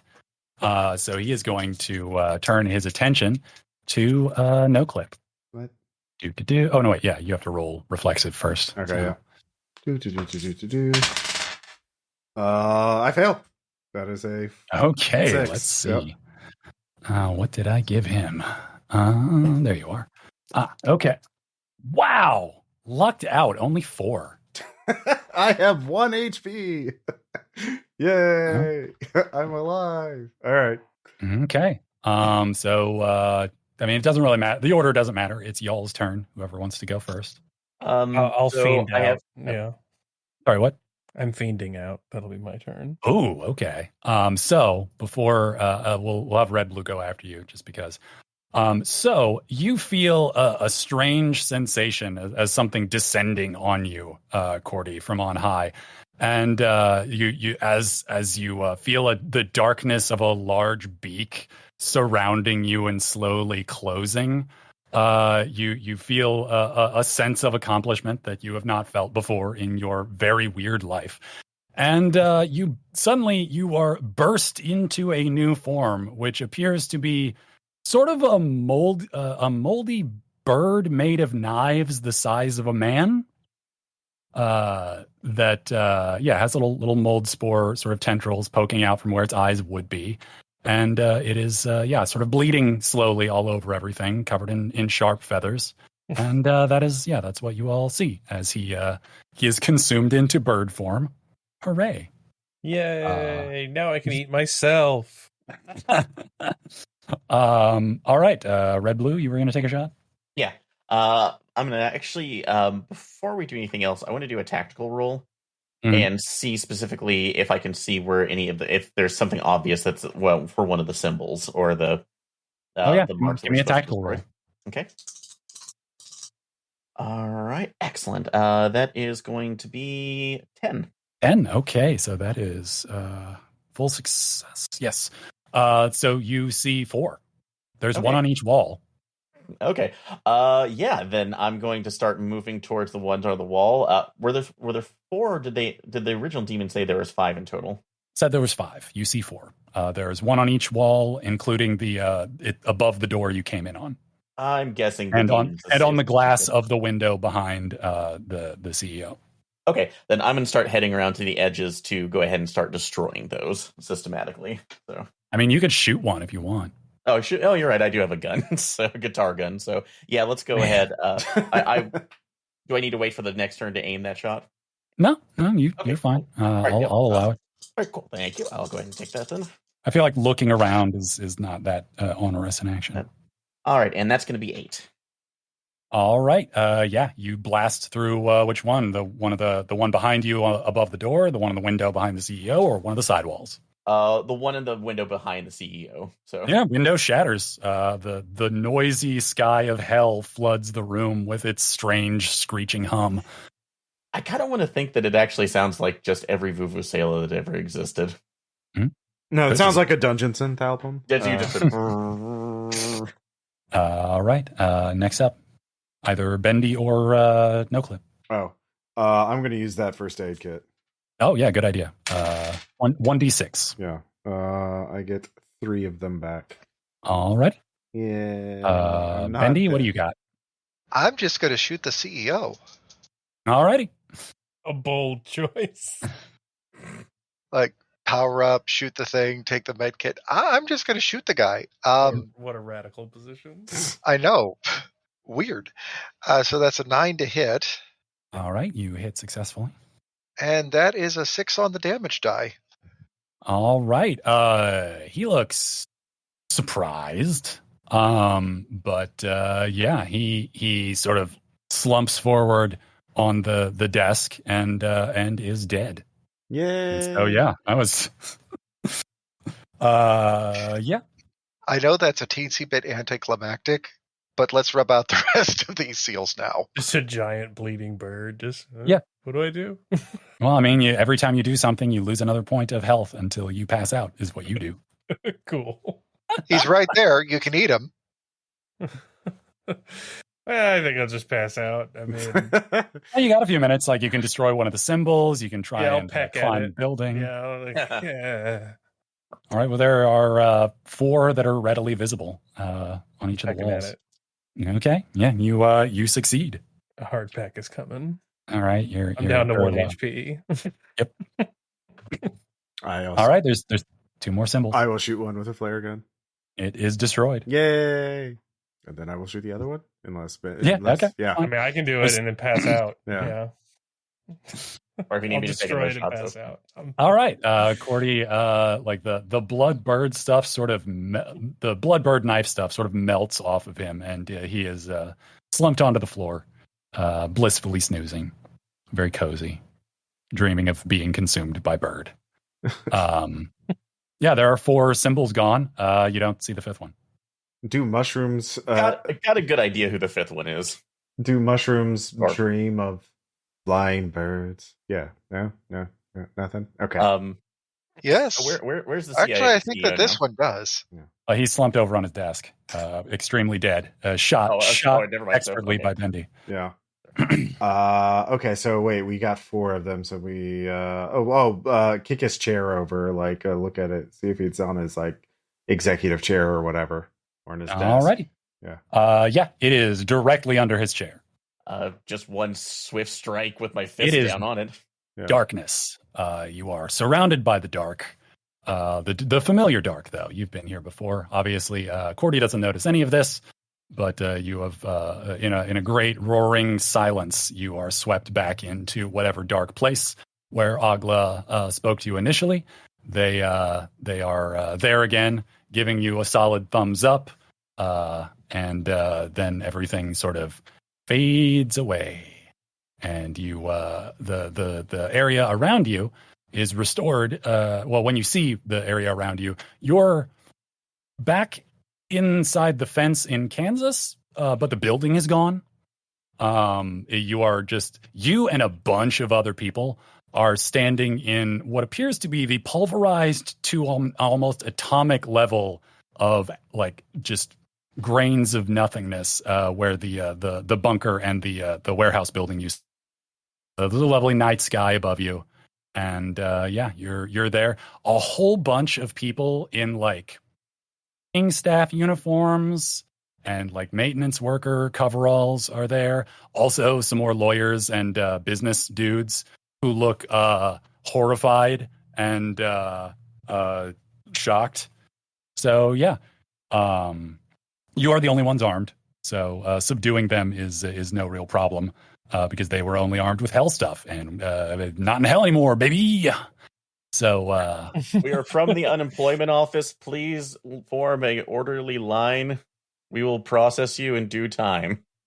Wait, it's time. Okay, what do we get? All right, all right, everyone. That's not bad for a first run. I guess we should. I want to take a break before we try again. Yeah, we should have a meeting about how to improve speeds. I think we can. There's a lot of areas of improvement.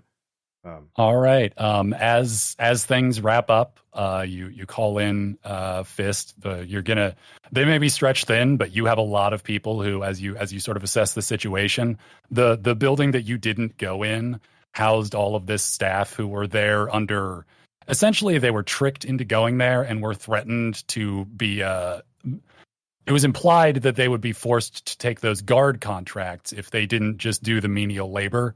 So, oh yeah, you also see a bunch of the corpses of the guard dudes, ones that you didn't kill, but all the ones that were there in hell arrive here dead, because the contracts, those were the first ones that were written. And they were written very badly, not taking into account things like needing breaks.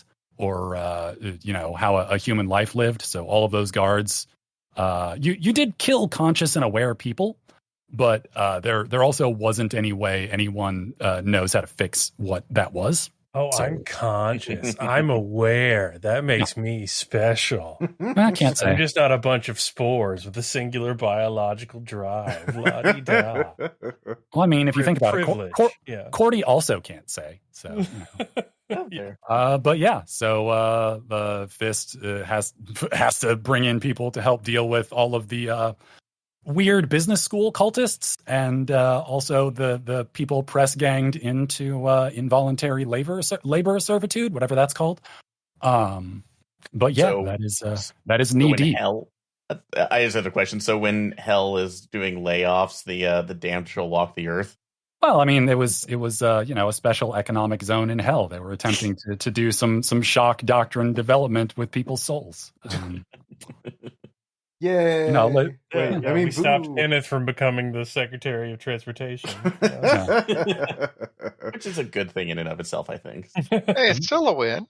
Yeah. But yeah, so that is knee deep. Well, next one, we just got to hunt down all the investors for this, so that to teach them a lesson. You're a Musk. Yeah. No, that was actually a lot of fun. Interesting, man. So Yeah, so I don't know, questions, comments, suggestions. So No, I like. I love that. Love the system, new and you ran it abilities. well. Yeah. I do like the demon options if you want to take them. Yeah. Oh yeah, that was I was very inspired. Sort of as came up briefly before. I both recently played 2016 Doom for the first time, finally, which was a lot of fun. Nice. And also, I have read Chainsaw Man at least 10 times in the last year, from beginning to whatever the most recent thing is, because Chainsaw Man is great. Yeah, mechanically, they Fist released this expansion called Mandelbrot set, which is sort of like a Annihilation Roadside Picnic stalker hex crawl thing, but they have things that can give you advantage, but also have a disadvantage the longer you spend in the. Yeah, I was a little inspired by that, but I mean, this is also the first time I have run the game, and I've only played in it one of the times that Ross ran it, so like wasn't sure how to balance the numbers very well. So. Yeah, if we could talk off thing about that, I have some thoughts. But yeah. I enjoyed it. Yeah, I really like the adventure. I like the premise. This could easily be expanded into like a hex crawl. Yeah, the actual thing. the full title, as I imagined it, was because I just played Doom, knee deep in the debt. Mm-hmm.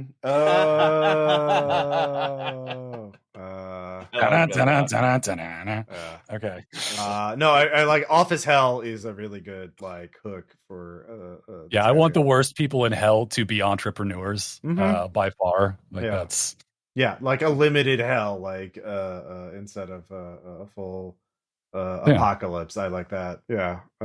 Just the worker side of it. Yeah, there's a lot of possibilities of that. Like, there was an entire other possible like series of events you could have gone through by going into the barracks / apartment building and getting some of the worker people on your side who are sort of very demoralized and terrified, and they could give you info about what's in the building and how to bypass a bunch of stuff. So. And that would be good for like a campaign of like you start out as like the interns, you rebel, and you start building up your own forces and to take down the boss or something like that. There's a lot of cool ideas, and this is fun. I was actually expecting Kenneth to have a second phase. That was my only like. Yeah, I had thought about that initially, and I did kind of, but I was also like, I know you have somewhere to be, so I didn't necessarily want to press it. Yeah, that's fair. But yeah, honestly, I was hoping for the second phase too. I thought, all right, if I shoot him and clip the last part off of phase 1. Well, the way that it initially worked in my head is that his second phase, because you did go about it the way that I imagined that would make it easier to kill him, which is freeing Orob.